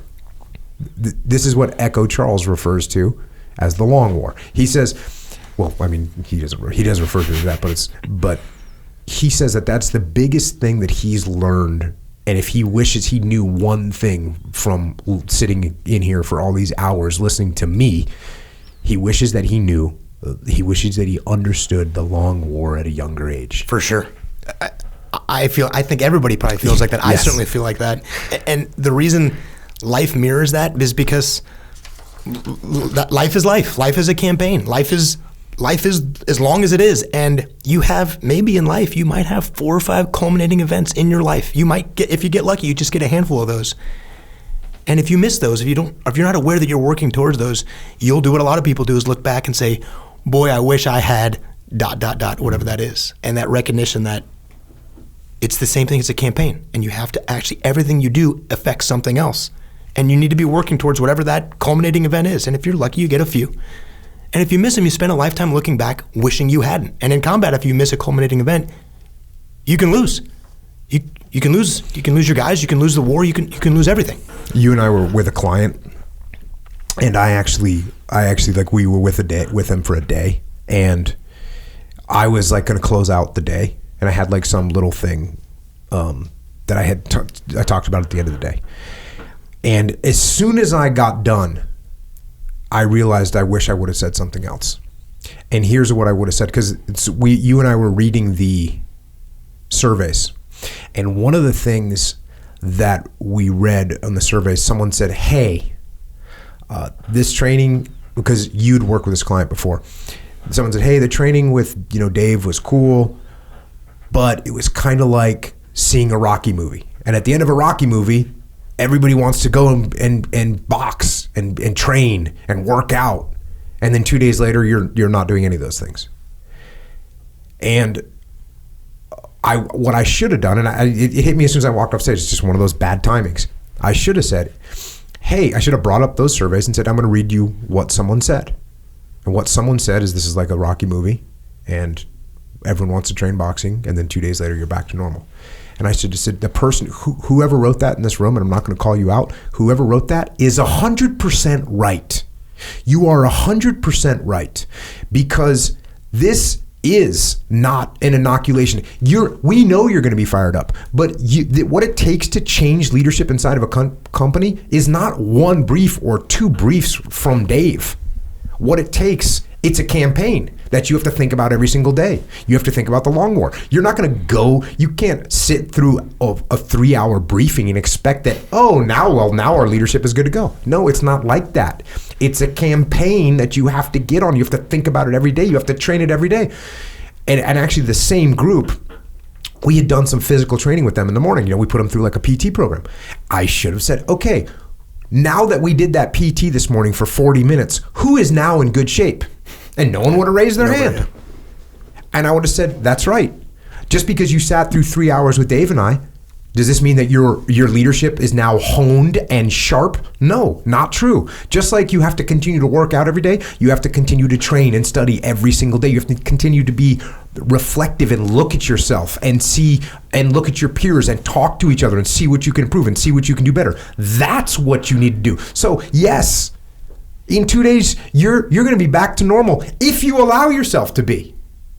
But if you get in the game, and if you see this as a campaign, and if you see this as a working out that you need to do every single day, and if you look at yourself for the mistakes that you're making as a leader and what mistakes your organization is making as leaders, that is when you will become better and you can become a champion just like Rocky. Unfortunately, I thought of it literally 15 seconds after I walked off. But, and what I told them was similar, but it wasn't the same. It wasn't the same. So yeah, and I remember that conversation, and it also gets to the point too that no matter where you are in an organization, you actually can have massive influence from that position if you do that. You don't have to be the CEO of a company to steer the company in a particular direction. And if you actually recognize, okay, maybe not today, maybe not tomorrow, but if I get on this path and I stay on this path, I'm going to start to cultivate a little more influence. I'm going to get a little more success. And eventually, you can be the driving force behind the organization, the team being successful. Yes, you can. At any level. Yes, you can. You have so much more, just like you have so much more ownership of things like in your world. Yeah. People don't realize how much control and power they have over their life. Okay, I get it that there's exceptions. I get it that there's horrible diseases. Yeah. I get it that there's accidents happen. I get it. And the sympathy and empathy that I feel for those situations, absolutely, I get it. There's also so much that you have control over in your life. So you have this impact over your life, and it's the same thing in an organization. You think, I'm just a middle manager, or I'm just a frontline soldier. Okay, let's see what happens. Let's see what happens if you get in the game. I'll tell you what happens. Al Gray. Amen. He started off as whatever, an E1 in the United States Marine Corps. That's what I'm talking about. How did he do that? By sitting back and complaining and pointing his finger at other people? No. By stepping up and making things happen. That's how you do it. Hackworth. Young kid, enlisted kid. What did he do? Sit back and complain or sit back and say he didn't have any control? No, he stepped up, took ownership of things, made things happen, got a battlefield commission. You can make these things happen. Whether you get a battlefield commission or not, you can make these things happen. I used to see that all the time when I was running that training. If there's a platoon with like weak leadership, like weak platoon commander, weak platoon chief, and it happens, but there'd be some pipe hitting E5 in there, just a hard dog. And he would have good leadership skills. And I had one kid, he was such a beast, but he wasn't like letting it out. They were going through their urban training, and they're all pinned down, and the leaders are making no decisions. And I walk over to this kid, he's pinned down behind a wall with like a saw. And I'm like, hey, bro. And he's like, what's up, sir? And I was like, you just gonna sit here and let all this happen? And he's like, well, you kind of like, what do you mean? And I said, make something happen, bro. You know what to do. And the light in his eyes as he just started to get some, and that's all it takes. Yeah. Somebody step up and lead. So it doesn't matter where you are in that organization. If you look at where you're at, if you look at where you want to go long term, you'll get there. You will have input, and it's not going to be easy. Man, there was things that I fought for in the SEAL teams that I took years and years and years, and some of them I wasn't successful completely. I planted seeds that are still trying to take root, but that's what you got to do. Back to the book. This does not mean, however, that combat should be viewed as a bloodless ballet of movement. I should have read that in a different voice. This does not mean, however, that combat should be viewed as a bloodless ballet of movement. Combat, especially at the tactical level of war, will be characterized by tough, brutal, and desperate engagements. We must remember that war is a violent clash of two opposing wills in which each side is trying to wrest advantage from the other. Our future enemies may not allow us to gain, maintain, or employ technological or numerical superiority. The future battle may be bloody and tough, and that makes it vitally important that we Marine leaders strive to develop tactical proficiency. What do we mean by achieving a decision? Take a moment to compare these two historical examples. Anzio, a model of tactical indecisiveness. Late 1943, the Allies were searching for a way to alleviate the stalemate in Italy. The campaign installed around the casino front and resembled the trench warfare of World War I. In order to keep pressure on the Germans, bypass the stubborn German defenses at Casino, and capture Rome, a bold operation was envisioned. The U.S. Army's 3rd Division and the British Army's 1st Division would make an amphibious landing at Anzio, about 35 miles south of Rome. The Allies achieved complete surprise by landing at Anzio on January 22, 1944. Under the command of the U.S. Army's Major General Lucas, the Americans and British quickly established a beachhead and rapidly advanced 3 miles inland by mid-morning against light German resistance. With the majority of their forces concentrated further south around Casino, the Germans could not possibly reinforce the Anzio beachhead until the January 23rd to 24th. If the Allies pressed their advantage, the road to Rome lay virtually undefended. The siege of Rome would have had the effect of isolating the German defenders in the south and firmly establishing Allied control over Italy. Pretty straightforward situation. Yet General Lucas delayed, concerned about being overextended and wanting to build up his logistics ashore. Lucas failed to press his initial advantage of surprise and allowed the Germans to reinforce the Anzio area. Not until January 29th did Lucas feel strong enough to make an offensive bid, but by that time it was too late. The Germans had arrived in force and had seized the dominating high ground in the beachhead area. Not only was the Allied offensive at Anzio stalled, but the Germans had seized the initiative and quickly threatened to drive the Americans and British back into the sea. As a result, the Allies did not complete the reduction of German defenses in southern Italy and capture Rome until several months later. General Lucas lost a tremendous opportunity to exploit an initial success and gain a decisive result. Pretty straightforward. It's easy to sit here too and be like, oh, I obviously would have just pushed forward, right?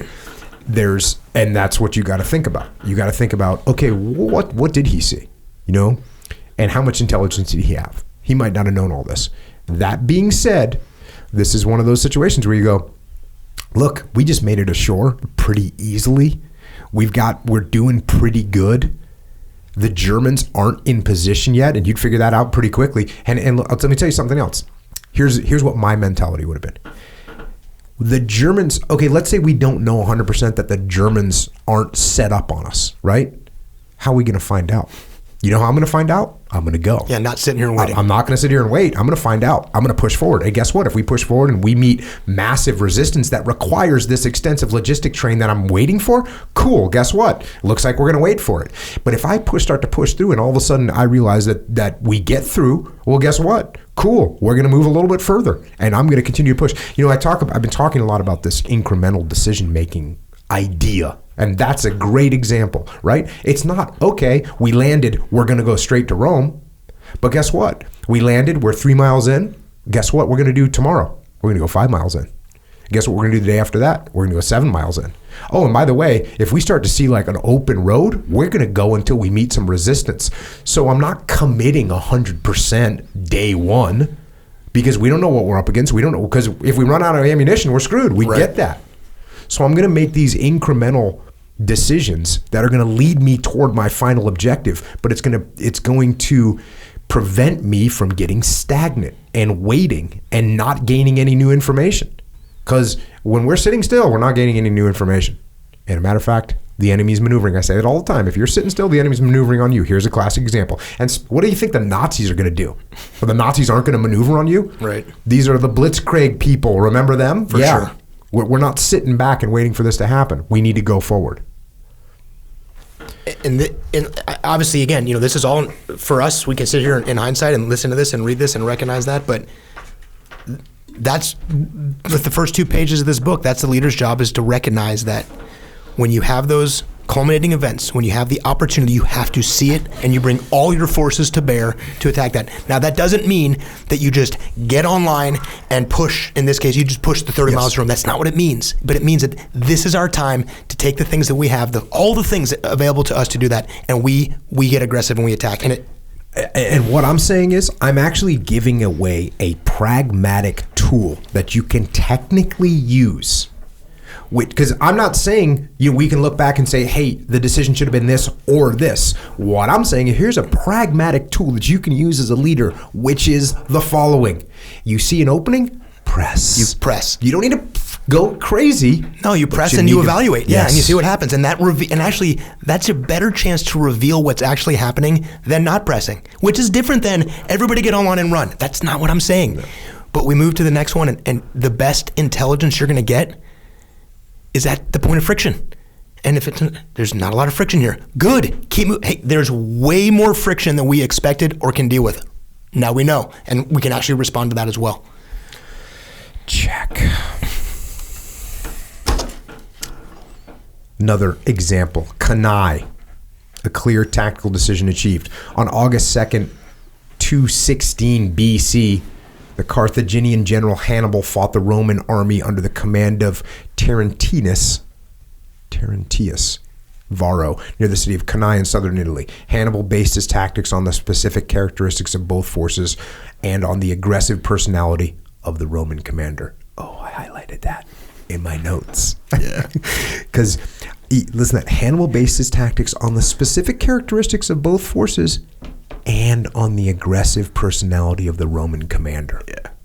He knows Varro. Yeah. He knows that dude likes to get aggressive. Yeah. Cool. I got you pegged.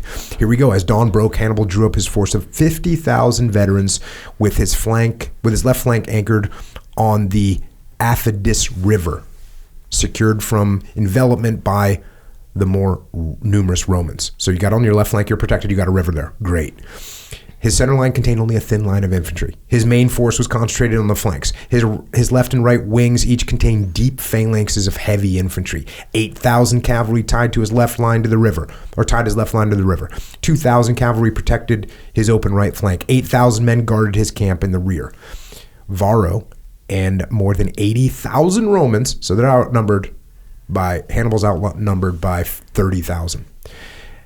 Varro and more than 80,000 Romans accepted the challenge. Seeing the well-protected Carthaginian flanks, Varro dismissed any attempt to envelop. He decided to crush his opponent by sheer weight of numbers. He placed 65,000 men in his center, 2,400 cavalry on his right, 4,800 cavalry on his left, and sent 11,000 men to attack the Carthaginian camp. Following preliminary skirmishes, Hannibal moved his light center line forward to a salient against the Roman center. And when they say salient, that's it's like a projection. It's like a group that's going to move forward. It's like a point, almost like a point element, but it's a big point element. Then his heavy cavalry on the left crushed the opposing Roman cavalry and swung completely around the Roman rear to attack the Roman cavalry on the other flank. The Roman cavalry fled the field. The Carthaginian heavy cavalry then turned back to assault the rear of the dense Roman infantry who had pressed back Hannibal's thin center line. At the same time, Hannibal wheeled his right and left wings into the flanks of the Roman center. The Romans were boxed in, unable to maneuver or use their weapons effectively. Between 50,000 and 60,000 Romans died that day as Varro's army was destroyed. So Battle of the Somme had 60,000 casualties in one day. This is 60,000 dead. Know your opponent. Don't be over aggressive too. Yeah. Varro was over aggressive. Varro's like, I see your thin line. Watch this.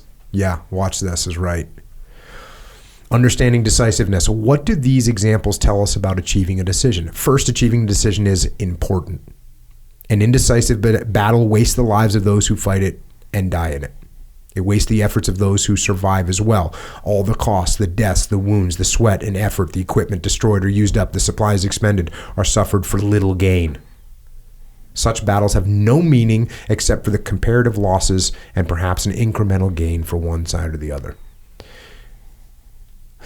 I've been talking about being a black belt in jiu-jitsu and how a black belt in jiu-jitsu, when you grab something that doesn't matter, they don't care. What they want is the decisive thing. That's what they want. They want the decisive position. They want the decisive movement. And that's the difference. And that's what they're talking about here. When you do things that are indecisive, that they're not gonna make or break the battle. That's what's happening. It's not gonna make or break the battle. It's just, you're just wasting energy. Wasting in war, you're wasting humans, and you're wasting equipment, and you're wasting ammunition and supplies. And for a leader, think about what that means when you do things that waste your people's times. And certainly in this case, waste their lives. Obviously, that's an extreme situation, but even just wasting their efforts. When you do things that waste their effort over time, your credibility as a leader and even your opportunity to be successful in the long run, every single time you do that, it goes down. And that failure to recognize that this tactical thing, we're going to stay late to do this one thing because this thing needs to happen. And there are times it's actually true, but there are times that if you continually waste your people's efforts, eventually they recognize you actually don't care about what it is that we're doing. And over time, your credibility as a leader goes away because you don't recognize that these tactical things you're trying to get solved are all leading you down towards, in this case, the destruction of an army. Yeah. And here's what you just said, and I'm going to add something to it. You said, you don't care about what we're doing. And what's even going to drive these people into a worse situation from a leadership perspective is they're going to realize that you don't care about them. You don't care about them. And I haven't done a good job when General Mukayama was on. Mook, he put this massive emphasis on caring about your people and like making sure they understand. And if because when you ask him why he loved Hackworth so much, it's like, oh, because Hackworth cared about us. Me. Yeah. So the most important thing is like, oh yeah, I'm definitely concerned about what we're doing. The most important thing I care about is you troops. Now we have a mission to do. And by the way, the mission that we're going to do is going to benefit us, all of us in the long run. Because when we win this war, our kids don't have to go to war, and we're going to have stability, and we're going to have security, and that's what our goal is. So it benefits us, and there's going to be sacrifice in the short term, but that's what we're here to do. We're not here to make any sacrifices that aren't required at all, ever. That's the most important thing. I care about you, my troops. I care about you. I want you to win. I want you to survive. I want you to be taken care of. And we have a mission to do, and we're going to do it. But the mission benefits you as well, right? It's not just, hey, you're going to die for me. No, that's not what we're talking about at all. We're going to put our lives at risk because we have something we're trying to accomplish that's going to benefit each and every one of our families and our lives and our country. That idea in business, and that idea is so important. That belief that you care about your people so much that they recognize at a point that they would be willing to do anything for you. And it doesn't mean you don't ask your people to go do hard things. It doesn't mean you don't put them in very difficult situations by which their lives might actually be lost. That's not what it means. To care about you means I don't put you at risk. Sometimes I actually do put you at risk. But if a leader, and it's not just, it's actually believing. If a leader actually believes that his people are that important, and as a subordinate, if I work for someone and go, holy cow, this guy actually, he cares about me that much, I would literally be willing to do anything for that person. But it actually comes from that understanding that this person I work for, he doesn't just care about the mission being accomplished for the mission's sake or even for his own sake, that he recognizes actually in my best interest. That's a rare thing. That's what cultivates young Marines or young people willing to do anything for you. And leaders get that backwards all the time. They recognize it. They fail to recognize that the thing that will allow them to do the hardest things they need to do is by having those people believe in them that much. Yeah, and I'm going to put an actual quantifiable amount, because you just said it twice. You said that much. You said the leader cares about you that much. You said it sort of in the beginning of your statement, and you just said it at the end. I'm going to quantify what that much means, because it's really easy to do. The way you quantify how much a leader has to care, how much is it? It's the leader cares more about the person than they do about themselves.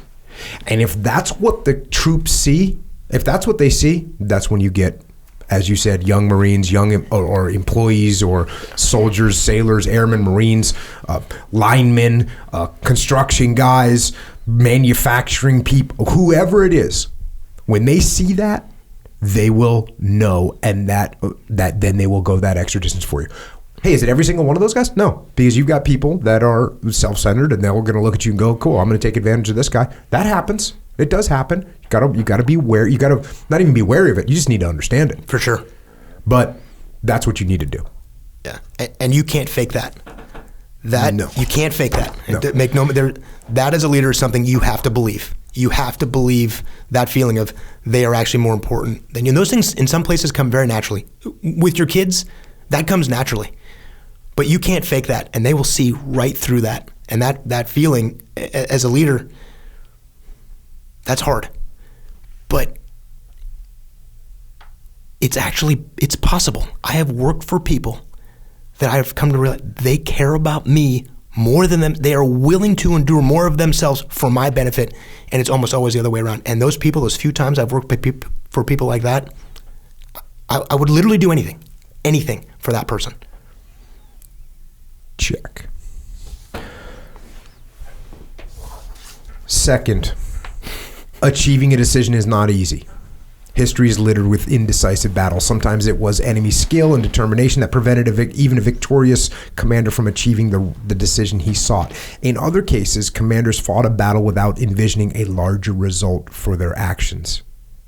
Again, this is long war. Sometimes even with a vision of making the battle decisive, they could not achieve their goals due to the chaos and friction that is the nature of war and makes decisive victory so difficult. That leads to the third lesson our examples point out. To be decisive, a battle or an engagement must lead to a result beyond itself. Must lead to a result beyond itself. Within a battle, an action that is decisive must lead directly to winning in the campaign or war as a whole. For the battle to be decisive, it must lead directly to a larger success in the war as a whole. Don't really even need to comment on that, except for to say, how often do people and businesses do things and fight battles? They fight battles that have no bearing and no result beyond the battle itself. Yeah. You see people shooting themselves all the time with this very idea. They're going to win that war. They're going to win that argument with their wife, right? Oh yeah, they're going to win that battle. What does it lead to?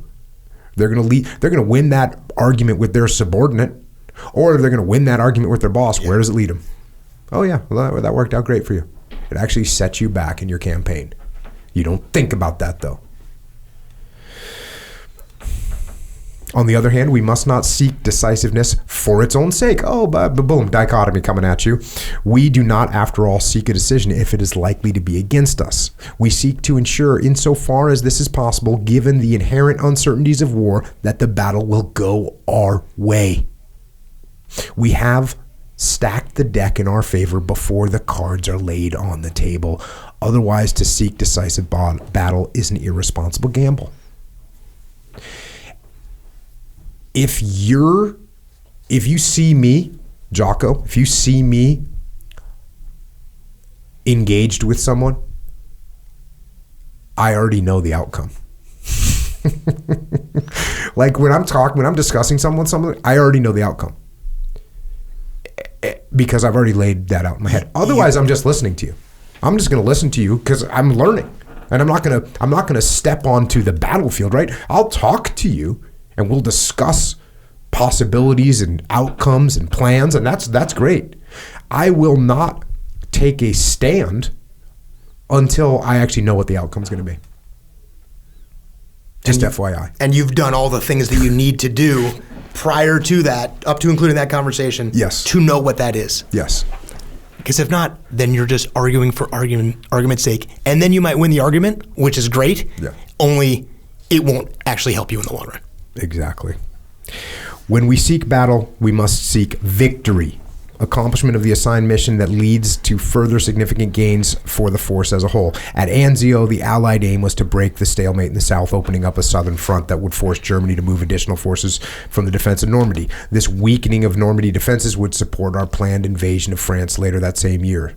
At Cannae, Carthage won one round in its long contention with Rome for the domination of the Mediterranean. These tactical battles were planned for their overall operational and strategic effect. The consequences of a tactical engagement should lead to achieving operational and strategic goals. Please, everyone, please don't fight battles unless they're going to help you win strategically. Yeah, the battle for the battle's sake doesn't help you. And in those examples too, we're not doing an amphibious landing on Tarawa to do an amphibious landing on Tarawa. We're doing an amphibious landing on Tarawa to establish a beachhead, specifically so the final thing we do is push the enemy off the island or kill. And it's that saying that we got here, we established, we accomplished this mission and this tactical thing, this battle. That's actually not what we're doing. Yeah. That's a step in fact, we're not even just pushing them off Tarawa. That's not the goal. The goal isn't pushing them out. The goal, it's 4 years down the road. Yeah, absolutely. The goal is 2 years down the road. The goal is we're going to put airplanes here that we can then bomb Japan. That's what we're doing. Yes. Next section, military judgment. Once we understand what is meant by the term decisive and why it is important to seek a decision, a question naturally arises. How do we do it? There is no easy answer to that question. Each battle will have its own unique answers. As with so much in warfare, it depends on the situation. No formula, process, acronym, or buzzword can provide the answer. No formula, process, acronym, or buzzword can provide the answer. Rather, and you wouldn't guess that if you go online, even what they do with like me, they'll do an article on me. 3 things a leader needs to do. It's like, well, yeah, there's 3. That's definitely 3. Those are 3. Yeah, there's 3. But guess what? You need to actually learn the art behind the science. Rather, the answer is in military judgment, in the ability of the commander to understand the battlefield and act decisively. Military judgment is a developed skill that is honed by the wisdom gained through experience. Combined with situational awareness, military judgment allows us to identify emerging patterns, discern critical vulnerabilities, and concentrate combat power. The beauty of that is the Marine Corps understands that those traits, that attribute of judgment, that attribute of decisiveness, those can be developed. Those can be learned. Those aren't just innate natural capacity that we just happen to bring these people into the Marine Corps. That's one of the traits that the Marine Corps recognizes, that we have to teach people to learn decisiveness and teach people the quality of judgment. And they breed that in their Marines and they train and teach them. Now, look, yes, some are better than others, no doubt about it. But these qualities, these things, and we're talking about how important these are, not just in the military, but in the private sector, these can be learned. These can be evolved and developed inside everybody. To what degree is certainly different, but everybody can get better at this. Almost everybody. True. Right? Yeah, no, you're right, absolutely. And I'm speaking in absolutes and everybody, and really what I should be saying is not just, I shouldn't say it that everybody, I should say almost everybody, but I should say we have so much more capacity to evolve these things than we think we do. Yeah, and by the way, just in case no one was paying attention to what I've been saying for the last 25 years, when I say almost everybody, the person that I can't teach this to, the person that can't improve their military judgment is the person that already thinks they have good military judgment. Knows it all, yep. Is the person that thinks that they already have the wisdom. That person, they're not going to get any better. In fact, they're going to get worse because they'll reinforce their ideas.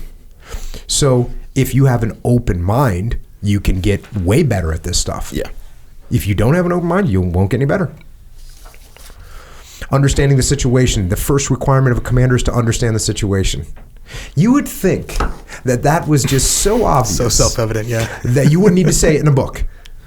But how often am I dealing with a leader, military, civilian, another human being just going through life? They don't even understand the situation that they're in. That's why we have to say this out loud in a book. The first requirement of commander is to understand the situation. The successful tactician studies the situation to develop in his mind a clear picture of what is happening, how it got that way, and how it might develop further. Considering the factors of mission, enemy, terrain, and weather, troops and support available, this is Met T. The commander must think through all actions, determine the desired result, and ascertain the means to achieve that result. Part of the commander's thinking should also include assuming the role of the enemy, considering what the enemy's best course of action may be, and deciding how to defeat it. Thinking through these elements helps the commander develop increased situational awareness. So yes, study the situation. Study how it got that way. Study how it might further develop. It's interesting when we work with companies because you get, well, the first thing you get is kind of where they're at. Like, here's where we're at right now. And then you start getting filled in on how it got that way. How it got there, yeah. Yeah. And those are some interesting stories often. And then we're looking at how it could develop.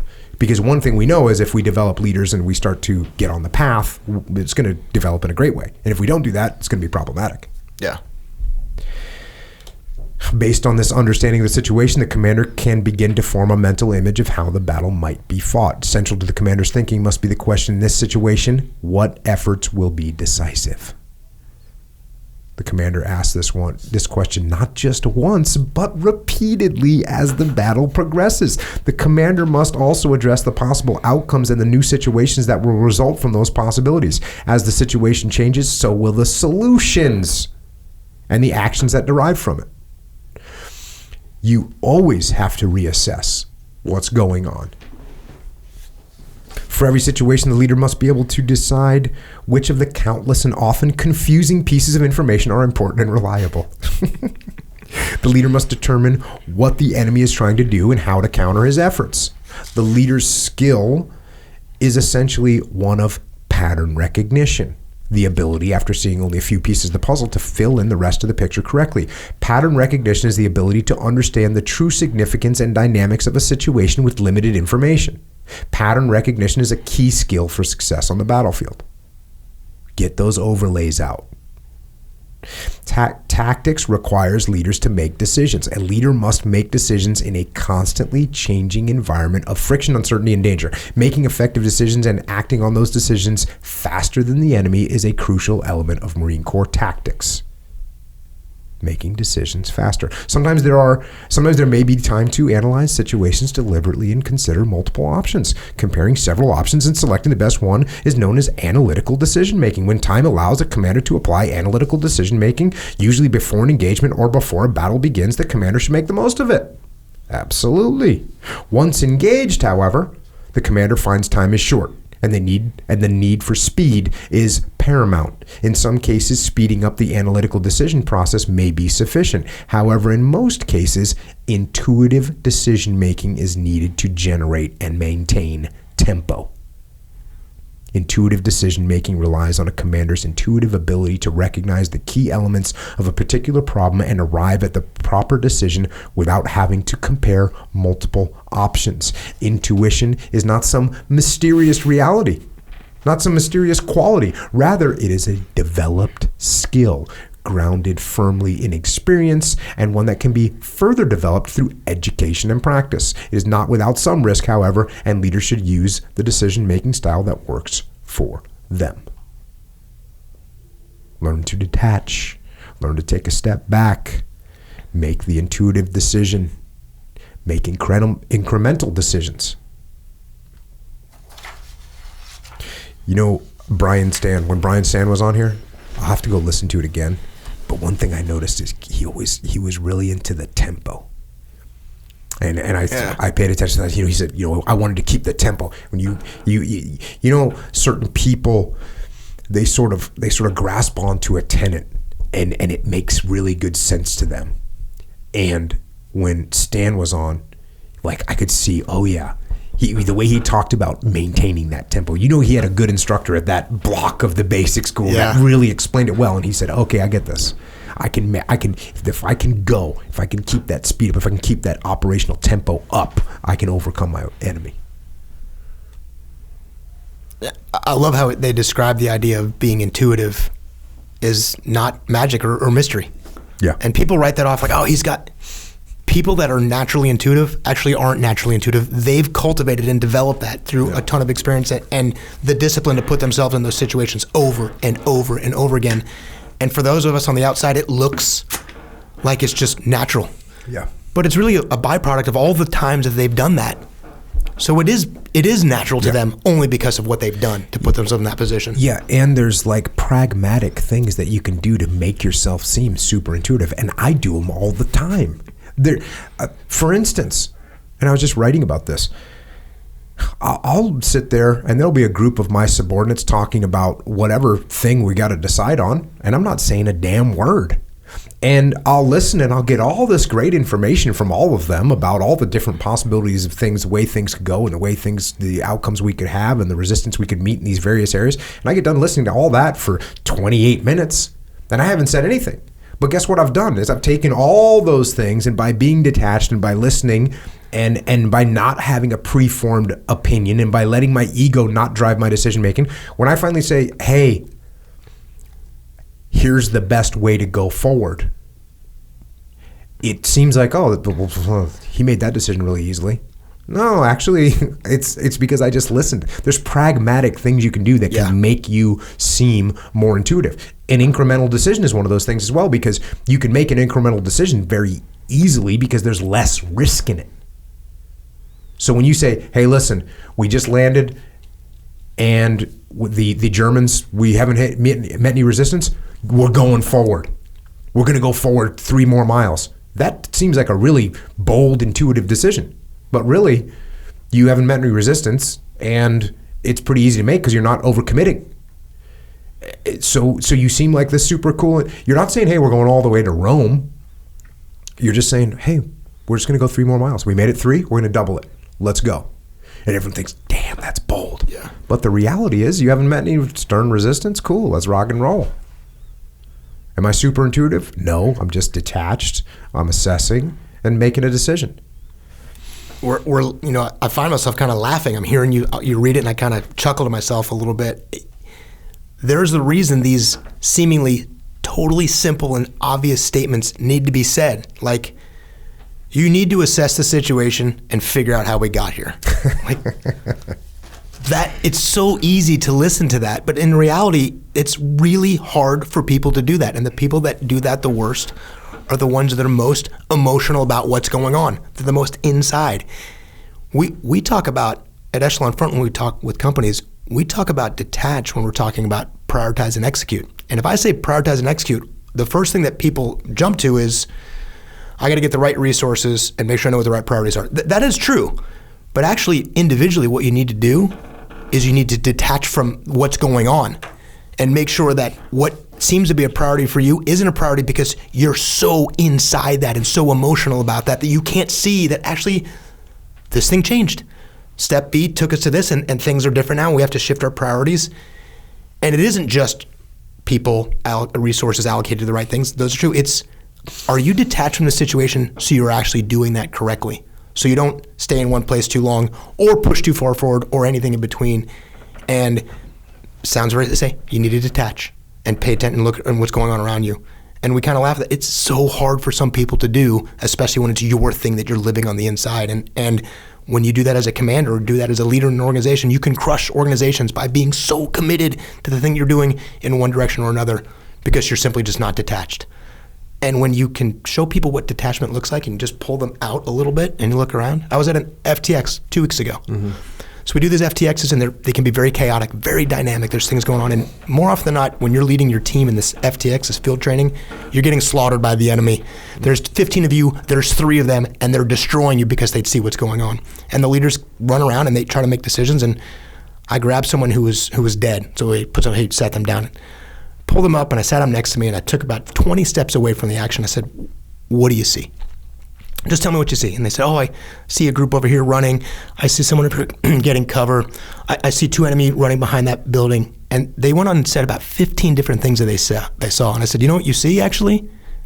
You see everything. You're just standing here looking around because you're totally detached. And what do you think we should do? I said, oh, those people need to get out from behind that building and run over here. Like, that's what a good leader does. And when they can see that from the outside in instead of the inside out, all this stuff becomes obvious. And we're listening, reading it and sort of laughing about it. But it's actually really hard to do when you're inside that. Yeah, that's the classic Seth Stone story I tell when he had his neck brace on during land warfare and he wasn't allowed to participate. And he's sitting there watching his task unit get annihilated. And he says, can I help him? And I said, well, hold on a minute. And then they're getting annihilated anymore. And he says, can I help him? And I said, all right, go ahead and help him. And he gives them, one quick, immediate action drill. And they execute it and they're gone. And he says to me, man, it's so easy when you're way up here. And we were literally 6 inches above the task unit. But when you're... And then I told him, when we were going through this training, it was like this for me every time. I could see everything because I was detached. I wasn't in the weeds.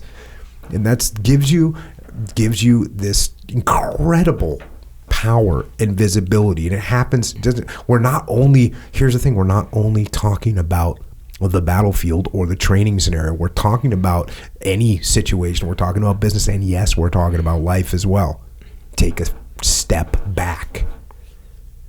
I had a friend that was falling off the cliff with addiction, alcohol addiction. And he was briefing me on another person that we knew that was falling off the cliff of drug addiction. And he's sitting there explaining this to me like, I can't believe, he doesn't even see what's happening and it's so bad and he doesn't get it. He can't see how bad it is for himself. And I'm sitting there and I was going to the extreme. I know, I can't believe how hard, I can't believe he can't see that. And I was describing him. Yeah. Because we can't detach and we get caught in relationships and jobs and scenarios that are bad because we can't detach and we get emotional, so don't let it happen. Leaders with strong situational awareness and broad experience can act quickly because they have intuitive understanding of the situation, know what needs to be done, and know what can be done. This insight has often been called coup d'oeil, which is a French term, and we've talked about it on this podcast, which literally means a stroke of the eye, which means you take a quick glance at something and you can understand it. It's also been called tactical sense. Union Army Brigade General John Buford's approach to the Battle of Gettysburg offers a good example of understanding the battle so that it leads to a decision. Arriving at Gettysburg with a division of cavalry on the morning of June 30th, 1863, Buford saw Confederate forces approaching from the northwest. With the bulk of the Union forces still some miles away, Buford was able to conceptualize the coming battle in his mind. From his position on a hill outside of town, he's de facto detached. He could see that early seizure of the high ground west of Gettysburg was critical to giving the Army of the Potomac time to mass its forces. Occupation of this high ground would also preserve tactical advantage of the high ground to Buford's rear for the Union Army once they arrived on the battlefield. Buford also knew that if the Confederates were allowed to mass forces first around the high ground to the south and west, Lee would have the advantage over the arriving Union forces. Quickly spreading out one brigade west of town along McPherson's Ridge, General Buford settled in to defend Gettysburg until the arrival of Union reinforcements. On July 1st, the following day, he held his ground against a division of Confederate infantry supported by artillery until General John Reynolds' 2nd Corps came up and reinforced the line. General Buford's ability to foresee the coming battle, take quick action in the disposition of his forces, and hold the high ground until reinforced was one of the decisive actions that defeated the Army of Northern Virginia at the Battle of Gettysburg. Buford's actions at Gettysburg demonstrated an exceptional ability to grasp the essence of a tactical situation through the skills of pattern recognition and intuitive decision-making. I'm going to say that when you get up on the high ground and you look around, you can see things that other people aren't going to see, and you can make really good decisions. Now, this is a physical example, but you can mentally do this as well, and you have to. You have to mentally step back, detach. Acting decisively. Our ability to understand the situation is useless if we're not prepared to act decisively. When the opportunity arrives, we must exploit it fully and aggressively, committing every ounce of combat power we can muster and pushing ourselves to the limits of exhaustion. The keys to this effort are identifying enemy critical vulnerabilities, shaping the operation area to our advantage, designating a main effort to focus our combat power, and acting in a bold and ruthless manner. Critical vulnerabilities. For battlefield success, it is not enough to generate superior combat power. We must focus that combat power. Interesting. We must concentrate our efforts on a critical vulnerability, that is, a vulnerability which permits us to destroy some capability without which the enemy cannot function effectively. Seeking the enemy's vulnerabilities means striking with our strength against his weakness rather than his strength, and at a time when the enemy is not prepared. This is where we can often cause the greatest damage at the lowest cost to ourselves. In practical terms, this means avoiding his front, the frontal assault, where his attention is focused, and striking his flanks and rear where he does not expect us. So yes, the frontal assault, it does exist, and it can be used. Not the best option, very often not the best option. Just because a target is vulnerable does not, however, mean that it's worth attacking. We must direct our resources and strike those capabilities that are critical to the enemy's ability to function, to defend, attack, or sustain himself, or to command his forces. We must focus our efforts on those critical vulnerabilities that will bend the enemy most to our will most quickly. You know what that makes me think of? That makes me think when I see leaders get focused on things that don't matter, that they're going to get critical about. So, Dave, you're doing 10 things. 3 of them are really important for our organization. There's 2 of them that are at the bottom end that aren't really like a big impact at all. You're doing your top 3 pretty well. You're letting one of your bottom 2 just like doing it horribly. I might mention a little something about it just to make sure it doesn't go completely off the rails. But I see leaders that they take all that focus and focus on something that doesn't matter. They want to get mad about, you should have done this or you should have done that. And I'm thinking, are you really going to expend your leadership capital on that thing that barely even matters? Going back to the patches with me and Leif, hey, I'm not going to expend a bunch of leadership capital on the fact that you are wearing these patches. You know what? I don't like it, but cool. Let's move on. What I want you to do, Leif and Seth, I want you guys to plan and execute awesome missions. I want you to take the fight to the enemy. That's the top things I want you to do. Do I want you to dress professionally? Yes, I do. But that's pretty low on the totem pole given where we are in this situation right now. Yeah, and leaders will create this scenario by which, okay, if I acquiesce on that one little thing, that's a weakness, and they're going to see that I don't hold the line on that, and so it's going to infect everything else. Mm-hmm. And so they'll overdo that one thing because that's how I lead. I hold the line on everything. When in reality, the exact opposite will happen. Is they'll recognize that Jocko's actually a human being. Hey, and I'm not going to just completely gaff off Jocko and ignore what he says. He's giving me a little indication, hey, don't let this thing fall so off the rails that it then starts to affect everything else. But what actually is important is what we're focusing on. And the inflexibility, we see leaders like, well, I'm going to hold the line on everything. Well, guess what? Not everything is the same importance, and not everything will have the same impact on the outcome. And what you need to focus on the most is the things that are most impactful, things that are most important.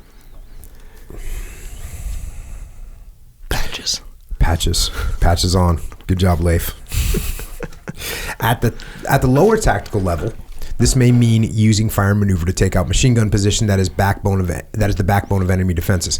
It may mean using a gap in the enemy's field of fire that allows us to get to the rear of his position. It may mean exploiting the enemy's lack of air defenses by calling in close air support. It may mean taking advantage of an enemy's lack of mobility by rapidly overrunning a key position faster than he can respond. It may mean interdicting enemy resupply routes when his supplies are running short. It may mean exploiting a lack of long-range weaponry by employing standoff tactics. Whatever we determine the enemy's critical vulnerability to be, we must be prepared to rapidly take advantage of it.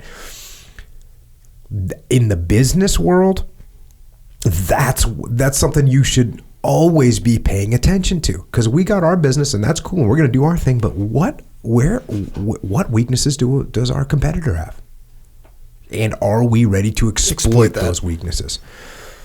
There is no formula for determining critical vulnerabilities. Each situation is different. Critical vulnerabilities will rarely be obvious. This is one of the things that make mastery of tactics so difficult, and one reason that so few actions achieve a decisive outcome. Identifying critical vulnerabilities is an important prerequisite to achieving a decision. Shaping the operating area. Once we have developed an understanding of the situation and have determined enemy critical vulnerabilities to attack, we try to shape the operating area to our advantage. Shaping includes both lethal and non-lethal activities such as planning fires to fix the enemy, using axes of advance to facilitate movement, designating objectives to focus our combat power, or using deceptive measures to reinforce enemy expectations. I like that. Using deceptive measures to reinforce enemy expectations. Because they already have that idea. We're just going to reinforce it. Shaping activities can make the enemy vulnerable to attack, impede or divert his attempts to maneuver, facilitate the maneuver of friendly forces, and otherwise dictate the time and place for decisive battle. Shaping forces the enemy to adopt courses of action favorable to us. We attempt to shape events in a way that allows us several options so that by the time the moment for decisive action arrives, we have not restricted ourselves to only one course of action. Through shaping, we gain the initiative, preserve momentum, and control the tempo combat. So yeah, we got multiple things that we're going to do. And we'll pick that course of action when it develops. Yeah, we haven't determined ahead of time which one we're going to use. Is it going to be air power, artillery? We haven't actually made that decision yet, but we're going to do things that will reveal their vulnerability, and then I'm going to apply whatever that is to crush them. Now, some people might be wondering, in a day-to-day or in a business environment or in life, what are you talking about shaping operations? And this is a very clear translation of what this means, how you shape operations in the business world and in your life. What shaping operations means is that you're out building relationships with the other human beings that you're going to be working with. That's what it means. We build up alliances. We build up trust. We build up relationships so that when the things start to unfold, we know who we can count on. We know where we stand. And also recognizing they might be the one that delivers the most critical event, the most critical action. They might be the one that at the right time, at the most critical moment, do the thing we need them to do. Absolutely. And if your plan is wait for that moment to start building that relationship, it won't work. That's not how it works. You have to go back in time and you have to build that with the anticipation of not even knowing which one it's going to be at that time. But that relationship has to be available that you realize it's here. We need to do this now. And they're on board. Main effort. The main effort is a central maneuver warfare concept, concentrating efforts on achieving objectives that lead to victory. Of all the actions going on within our command, we recognize one as the most critical to success at that moment. The unit assigned responsibility for accomplishing this key mission is designated as the main effort, the focal point upon which converges the combat power of the force. The main effort receives priority for support of any kind. It must be. So you got to look at your life and say, like, what's your main effort in your life, right? And you got to make sacrifices in other areas that aren't as important in that particular time. And they're going to talk about this too. Your main effort can change. Yeah. Like it can adapt. Hey, my main effort right now, I'm focusing on this thing. Oh, that changed. I was finishing a book. And guess what? That was my main effort for it was the main effort when I was editing. So you get edits back from your editor, right? And they've got little ideas. There's a time frame that's doing. So I've got 80,000 word book.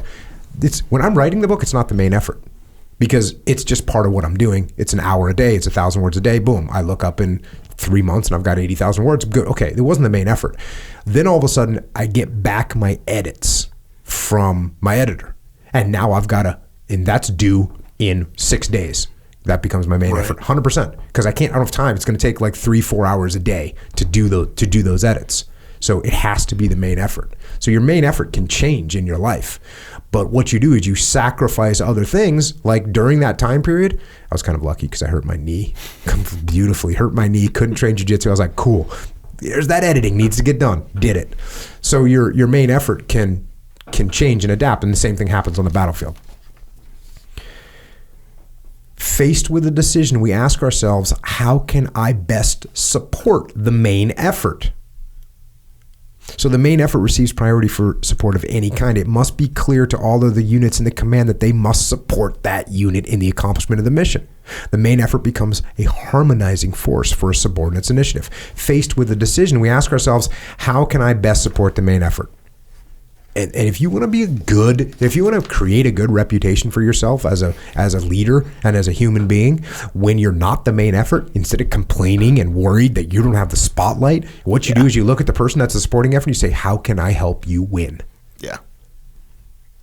A good leader says, when they recognize somebody else is the main effort, is what can I do to help? And all the time we see it where when you're not the main effort, you know what the bad leaders do? They complain that they're not the main effort. Oh, yeah. And they argue and they fight and they stamp their foot to say, I should be the main effort. And even worse, they undermine the main effort because they want to see the main effort fail. Dave shouldn't have had this. I'm going to undermine Dave, watch him fail, and then I'll get the leg up. Yeah. How does that help you in the long run? Oh, wait, it doesn't. Oh, that's right. Because you're playing the short game. Some actions may support the main effort indirectly. For example, a commander may use other forces to deceive the enemy as to the location of the main effort. Marine forces used this concept extensively in conducting a series of combined arms raids prior to the ground offensive in Operation Desert Storm. The raids were to confuse the Iraqis as to the true position and intention of Allied forces. The raid force appeared in the middle of the night and fired from positions the enemy had every right to believe were unoccupied. Use of a main effort implies the use of economy of force. This term does not mean that we use as little force as we think we can get away with. Rather, it means that we must not fail to make effective use of all the assets available to us. Forces not in a position to directly support the main effort should be used to indirectly support it. Such forces might be used to distract the enemy or tie down enemy forces that might otherwise reinforce the threatened point. Uncommitted forces can be used in this effort by maneuvering them in feints and demonstrations that keep the enemy off balance.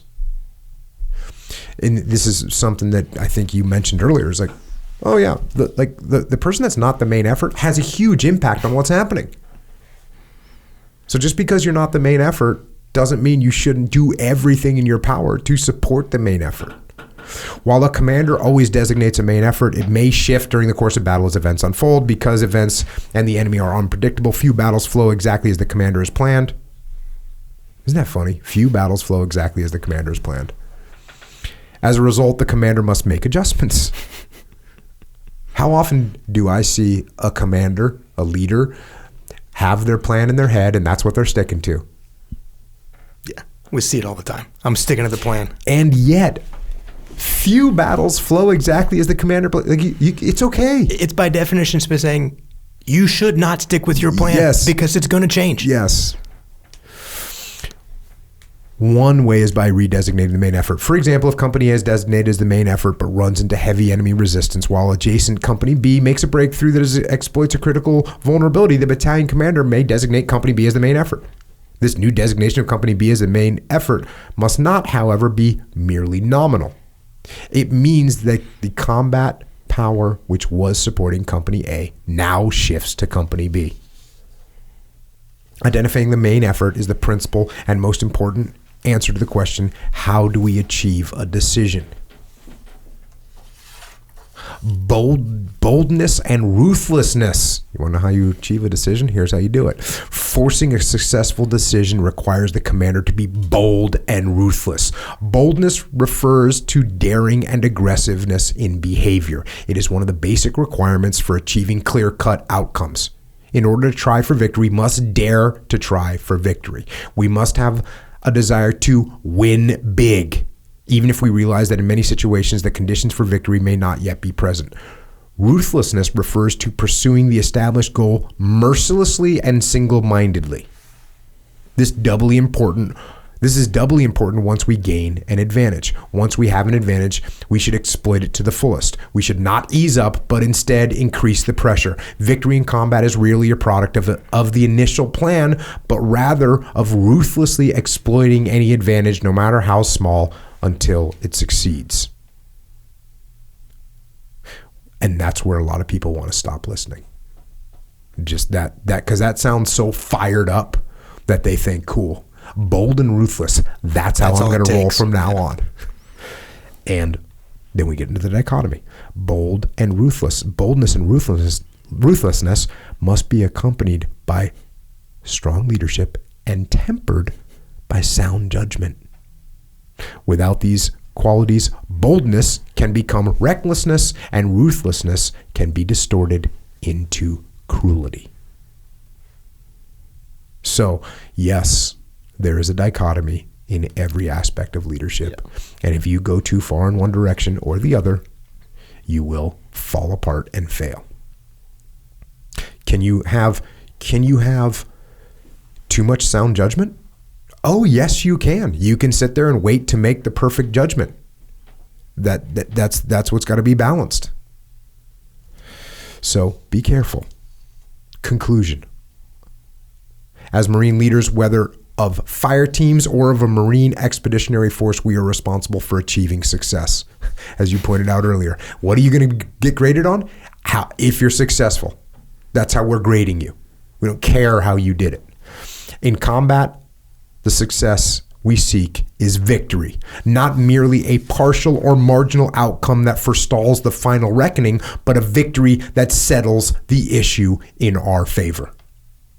To be victorious, we must work ceaselessly in peacetime to develop in ourselves a talent for military judgment, the ability to understand a situation and act decisively. Military judgment results from the wisdom gained from experience. It allows us to identify patterns of activity and to concentrate our efforts against a critical vulnerability that will bend the enemy to our will. We must sharpen our ability to make decisions intuitively based on our understanding of the situation. Boom. So we just did 2 chapters. I thought we were going to get through 3, but we didn't. So we'll hit the other, what is there? 8, 9? No, there's 8 chapters. There's 8 chapters in this book. We got through 2. We'll do the next 2 on the next one. All kinds of things that sort of lessons learned inside this. And we covered that part that was about stacking the deck in your favor. A skilled commander seeks victory from the situation. That's what we're trying to do. We're trying to stack the deck in our favor, trying to be ready, trying to be prepared. Not just for combat, obviously, but for life, for business, for family. Any recommendations from you, Dave? I do have some recommendations on being prepared. And yeah, combat, for sure. Business, for sure. And in life, for sure. Origin USA.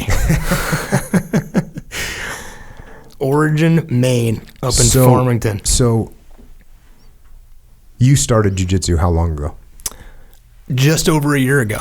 Really? It's only been a year? Yeah, well, probably a year and 4 months, I guess. Okay. So maybe about 2 months before the Origin camp last year. Got it. Which is coming up next month. How often do you overlay what you see in jiu-jitsu over everything else that you're doing in your life? All the time. Now, I'm always a little cautious about talking about it because you're inexperienced. Because I'm inexperienced. But if you're asking me how often I think about it and how often I make the connection to it, and I say all the time, I mean it all the time. And now there's another layer to that. So I got my kids started on jiu-jitsu probably about 6 months ago. We moved cross country. There's a little gap in there, but I got them set up pretty quickly here. And last week they actually did a week-long jiu-jitsu camp. Check. Where I'm actually making my money now is how much better I am at helping my kids starting to figure things out because they're doing the jiu-jitsu, and I'm actually starting to make connections for them about their lives. And look, they don't see it all. They don't. But the impact of that on my life goes well beyond my personal life right now. It's my kids and how impactful that is, and added to the long list of regret in my life. If I had started when I was 6 years old, like my son, how different my life would be. But it is awesome, man. It's awesome. Yeah, it's good to be able to discuss things and be able to explain things. You have this incredible metaphor for everything. Yes. If you get that jiu-jitsu on. I can't give my kids combat metaphors, but That's I can right. give them jiu-jitsu metaphors that they actually understand. And I'm amazed at how much more they understand than I thought, because they're young. They understand things. They understand things. And you know, the other thing is you can explain things to them that they might understand. They don't understand it. They understand it subconsciously. And when you make it conscious for them and they go, I see. Oh, so I shouldn't just try and stay in this position. I should let that person move a little bit and look for an opening. Oh, okay. Kind of like when mom's telling me to do something. I shouldn't just get just trying to hold position. Yeah. I should actually maneuver a little bit. Okay, I get it. Oh, I should try and get in a good position. Yeah.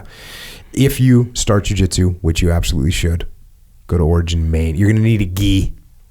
Go to Origin Maine. Get a gi for jiu-jitsu. Get a rash guard for jiu-jitsu. Get workout clothes, t-shirts. Get some jeans. We have Origin jeans now, and they're just super comfortable and super kick-ass. So get yourself some of that. We have supplements. Joint warfare. I just got an email yesterday from somebody that said, my mom wanted me to send you an email to say thank you because she's 71 years old and she's feeling awesome. And I was like, hey, cool. Grandma's so in the legit game. Yeah. So joint warfare, krill oil, discipline Go. I saw you take some Discipline Go prior to us starting this podcast. Discipline Go. I might have developed a small addiction to Discipline and Discipline Go. It's honestly the first supplement that I've taken where I'm like, we'll see. That it just works. It works, and so I travel a lot. I don't get a ton of sleep. You know, the lifestyle we live right now, we're moving pretty aggressively. And I have to be in the game. Mm-hmm. I can't show up and be like, hey, I'd love to give you my best today, but I'm tired. That's not part of the deal. And, you can go with the frontal assault power through method, or you can actually take something that's going to help you out. This stuff is legit, man. It is legit. And yeah, I took it before this because you know what? I wanted to be in the game. And how much on the Mulk train is the Berke family at this point? So here's another thing. I went to your house and opened up a cupboard cabinet, and I was like, oh, this dude's got a problem. So here's the thing, man, is every time I think I'm on the train, I'm like, man, I'm so on the train. And I'm like, oh, and then the mint, I'm like so on the mint, and then the peanut butter. It actually took the strawberry Mulk to make me realize what it really means to be on the Mulk train. Because I keep a little low profile, Echoes. I'm not the key spokesperson for Mulk. Bro, when we got strawberry Mulk, that is a whole nother level, man. And I was, I did peanut butter and I kind of went back to, I have not gotten off the strawberry Mulk train yet. Yeah. It is still just, it's so good. And everybody in the house, nobody wants the other stuff right now. And I was, I go back to this stuff because it's good. I really like the other stuff. But strawberry right now is still at the top of the list, and it hasn't moved for a while. Yeah, I finally got off the strawberry train because I got it before everyone else. Yeah, so I was I'm obviously, and then I was just so deep into it, and plus I was on the Warrior Kid strawberry Mulk. That's too. where it started. So I was already on that. So yeah, maybe like a week ago, I was having a little lunchtime hitter, and I had some peanut butter. And that peanut butter. So anyways, hey, if you want to get some extra protein in your life, check out the Mulk. Any of those flavors are really delicious. And we got Warrior Kid Mulk too, which is awesome for your kids. It's actually crazy that no one made it. It's actually crazy that no one made Warrior Kid milk before we did. Because here, you want your kids to drink poison. That sounds like a good plan. Yeah. No one's feeding their kid poison, except for everyone that's feeding their kid chocolate milk filled with sugar. No one thought of it. Cool, I did. Well, we'll just go with Warrior Kid milk. It tastes awesome. Your kids are going to love it. And you got Jocko white tea, too. You can either get the dry tea bags or you can get it in a can. And you can crack that open. And by the way, right now we're drinking, actually at this time, I'm drinking the Jocko Discipline Go in a can. And it's... So here's the thing. Same thing. If you are a parent and you know that milk exists, you should not buy anything else because it's not good for your kids. It's not. I got the early sample of the Go in a can. Got to try that about a month ago. Yeah. When this happens and you drink it, there is no reason to ever buy a carbonated beverage of any other type again. Yeah. Ever. You should not. The 7-Up, you should never buy 7-Up ever again. No, you won't buy 7-Up, you won't buy Red Bull, you won't buy a Coke. You'll just buy this because it's actually good for you and it tastes awesome, blah, blah, blah. All right, cool. So that's that. And also we do have a store that's called Jocko Store that is jockostore.com. And there we got rash guards and t-shirts and hats and hoodies. You got some women's gear too, by the way. My wife, every article of clothing she now owns has the Origin logo on it, like everyone. And now that we're out in the West Coast, the winter gear here is a hoodie. Yeah. That's it. For sure. And the women's hoodies are legit. Lightweight hoodie or? We are still just regular hoodies, no lightweight hoodies yet. Whitney is still a little, she doesn't do lightweight. It's just, she's cold, she puts on the hoodie. I'm a lightweight guy now. I got both hoodies. I transitioned. You got the medium weight or the lightweight one? Yep. Which you were all, Echo put you on the spot. Yeah. Bro, how do you like that right in front of me? He did. Yeah. Because he wants to, he was looking for some validation. Yeah, he did. Echo Charles. Yeah. So you can get all that stuff. You can support the podcast at jockostore.com. Represent. What does Echo say? Represent while being on the path. That's what he says. He says it in like a sort of a really super dramatic way. If you want to represent. Sometimes Echo takes long pauses like I do, but there's no sensibility to him. He'll just say, if you want to represent while you're on the path. But hey, that's my brother, Echo Charles. Amen. We got this podcast. Subscribe to it. It's wherever you subscribe to podcasts. Leave reviews. Warrior Kid Podcast. Dave? Dude, 3 more just came out a couple weeks ago. Yeah. My kids were so fired up because I had episode 14 on repeat in the car because they will literally listen to those Warrior Kid podcasts over and over again, even if they've heard them. And we just got through 3 new ones in the last week and they were fired up. The stories from Uncle Jake. So good. The one we just did it just today was the kid had the car and the 2 other kids wanted that radio control car, but it was expensive. Mm-hmm. And there's 2 paths down to getting that car. One which was a little discipline with your money, save your money, save a little bit here, a little bit there, and at the end, you know what you get? You get the thing that you want. And there's other kid, and you use an example of ice cream on Fridays at school for $1. That literally is exactly what my kids get Friday. Oh, really? There you go. Yes, and they saw that. Little delayed gratification. Yeah. Kids understand it, man. I know they're young, but these stories, they make sense to them. They internalize it. They understand it. They're not too young to figure out these life lessons. The classic parables of life that every kid you just wish. And I think they get so ingrained with the kids when they hear these stories. They're so relatable. And they go, oh, yeah. It's like embedded in them now. They truly understand that you have to delay gratification sometimes. Yep. For example, they truly understand that you have to make the right decisions. They truly understand that the world doesn't center around them. They truly understand that you have to work. It embeds in their brains. So check out that Warrior Kid podcast. And if you want to help out a Warrior Kid, you can go to IrishOaksRanch.com. And Aiden, who's a Warrior Kid, he's just working hard, running a business at the age of 13. He's making soap with goat milk. You can get that soap so you can stay clean. YouTube channel where Echo makes legit videos, in his opinion.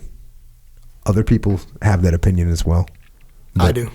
Oh, you do? Oh, yeah. Oh, you're an Echo Charles Those videos are legit. supporter. Big time. Do you think Echo goes overboard from time to time? Yes, I do. I absolutely do. Does he get out of balance? Every now and then. How many explosions can there be in a Jocko talk where you say, okay, that was a bit much? 9 is over the limit. So there's that. There's, if you subscribe to the YouTube channel, then you'll see them pop up and you can watch them. And some of them are smaller, so you don't have to listen to a 3-hour podcast, which not everyone has time to do. Understood. Psychological warfare. It's got little short excerpts, not even excerpts, they're little short statements from me if you got a little weakness that you're trying to overcome. You can go to iTunes, Google Play, MP3, you can get those. And press play when you're about to take a hit, go down the wrong path. Yeah, take a step off the path. Yeah. Press play, stay on the path. That's a good one. If you want a visual representation, you can go to flipsidecanvas.com. My brother Dakota Meyer, he's running this business. He's making art for your wall, high quality, that say all kinds of good stuff on them. Things like good, things like discipline equals freedom. So check it out, flipsidecanvas.com. You got On It, who's making all kinds of good stuff. Check out go to onit.com/Jocko and check out some of their various equipment. If you want plain equipment, you can get it there. If you are more like Echo Charles and you want to have little artistic things, then you can get that as well. Got some books. Yeah, you got another thing that's on repeat in my house are the Warrior Kid books. So everybody knows there's 3 of them out there, Way of the Warrior Kid and Mark's Mission. Warrior Kid 3 is out there, Where There's a Will. That book has been read repeatedly. I get to the end, we go back to the beginning. Every now and then there'll be a detour back to one of the other books, 1 or 2, but right now 3 is on repeat in 2 of the 3 kids. Those books are legit. And even Mikey and the Dragons, even that book, even though it's for younger kids, another book that my kids love, not just because they can read it themselves, but because they actually understand the message of the story.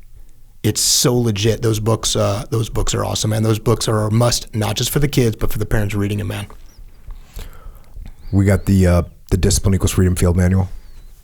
If you want to check that out, it's a book that people take pictures of the book. Like they take pictures of the book. Yeah. And let me tell you a little something about this book. I'll tell you, you know what? Have you ever heard me talk smack about my publisher before? Your current publisher? My current publisher, yeah. Yeah, so, I do. Yeah. So occasionally I do that. Here's one example of me doing that. So inside, when you open it up, they give the credit to the design, cover design, and they get like somebody that works there. And I'm sure they hooked it up, but like I sent them this picture and said, okay, this is what it's got to look like. So it's, they did do a great job with it, and it came out solid. It has black pages. They have to dye the edges black. It's a black book. Dude. It's called Discipline Equals Freedom Field Manual. The publisher told me it was the biggest risk he ever took with publishing a book. Really? Yeah. He said, I said, is this the riskiest book you've ever covered? He goes, oh my God, not even close. Nothing's even close. Because there's no pre-existing book, anything like that. So you're doing something completely outside uncharted territory. I hope it worked out for him. It worked out well for him. It worked out well. It actually worked out awesome, and I appreciate everyone checking that out. It's a book that, you know what, you see the big spike in sales is toward graduation time. People get it for, everyone's graduating school. Oh, here you go. Here's what you should do. Now that you're done with high school, get on the path. So that's the Discipline Equals Freedom Field Manual. The audio version of that is not on Audible. It's on MP3, so iTunes, Amazon Music, Google Play, whatever. And then Extreme Ownership. Do the beginning, man. A lot of folks have read it, I know. So here's the thing about Extreme Ownership. Has to be read. Also good for younger kids. I actually read part of that stuff to my kids. They get it. But it's not everything. That and Dichotomy together they go together. You have to read them both. they're critical, and it explains how actually even with the lessons in that first one, you can go too far. On any of those principles, you can go too far. You got to bring dichotomy into that understanding of extreme ownership. Leif was telling me maybe like a year ago. He goes, I was just rereading Extreme Ownership. He goes, I've been like trying to figure. He's like, I was trying to figure out a way to say something, and then I read it, and I was like, it's in there. Like the actual answer's in there. He's like, I was trying to recreate a way or craft a way to say something. He's like, man, I forgot that I even wrote this section or whatever. So, yeah, check that out. And what about Echelon Front? Echelon Front. The Good Deal Dave story continues because I'm part of that team now. The lessons, all those things we just talked about, not just in this podcast, but in those books. Jocko and Leif actually put together this company that I'm a part of that takes all those leadership principles, and we help companies solve problems. Every problem is solved through leadership, every one. And I'm part of a team that is not just carrying just a good message, but a message that can actually impact everybody's life, business, personal, every aspect of it. Obviously, you and Leif putting this together, came on board with JP, Flynn Cochran, Mike Sorelli, Mike Byama, Jason Gardner. The team is growing, man. I'm so stoked to be on this team with those guys, man. It is legit. How about EF Online? EF Online has turned out to be even more important of a resource than I thought, because one of the hardest things we have one of the hardest challenges we have is when we leave a company is we want to stay as connected to them as we can. And look, you're not there every day. Oh, you mean it's not like a Rocky movie and we just get all pumped up? So that amazingly sometimes it takes more training than just a Rocky movie? Yeah, what it takes is reps. Hundreds and thousands of reps. And what EF Online lets people do is get reps, rep after rep after rep. And that resource has proven, I knew it was going to be important. I didn't realize how important it was going to be, not just to reach folks that can't spend time with us, but even once they spend time with us, what they need to do to reinforce the things that we're talking about. EF Online works in both directions. If we're not working with you, no factor, it's there. And if we are working with you, they are realizing how important that is to stay connected to you, man. It's legit. And then the muster. I like listening to you talk about this stuff. What about the muster? Muster. I've probably said the word legit too many times, but I'm going to say it again. As a leadership conference, there's nothing like it. You have said on every single podcast, the muster is going to sell out. And yet there are still people that towards the end of signing up, and we ask if they can go. Not only did the last one sell out, we got Denver coming up in September. It's almost sold out in September. We're actually looking. So we've got muster in September coming up in Denver on September 19th, 20th. We also have Sydney, December 4th and 5th. Ask me how close we are to selling out Sydney. Too close? We're going to sell out Sydney in our first overseas muster in December 4th and 5th. These events, dude, these are the things that these are the things that make the things we talk about, they make them real. They make them so real you can take back from those 2 days and have so much to go do for yourself to make your life and your company better. There is not a better way to truly understand what it is that we're teaching than the muster. It is legit from beginning to end, and it has made huge impact on folks' lives. I can't tell you how many emails I get. God only knows what you're getting of what the muster meant to their life, to what it did for their life. They're all the next one coming up in Denver. Go while you still can. It's going to be awesome. It's going to be close. And then there's EF Overwatch, which is where we're taking proven leaders from special operations and from combat aviation, and we are placing them into civilian companies that need leadership. These guys are tested. They are proven. They've been in charge. They've led people. They've been under stress and pressure, and now they're looking for their next career. Why not have their next career be with you, taking the principles that we talk about all the time and implementing them into your organization?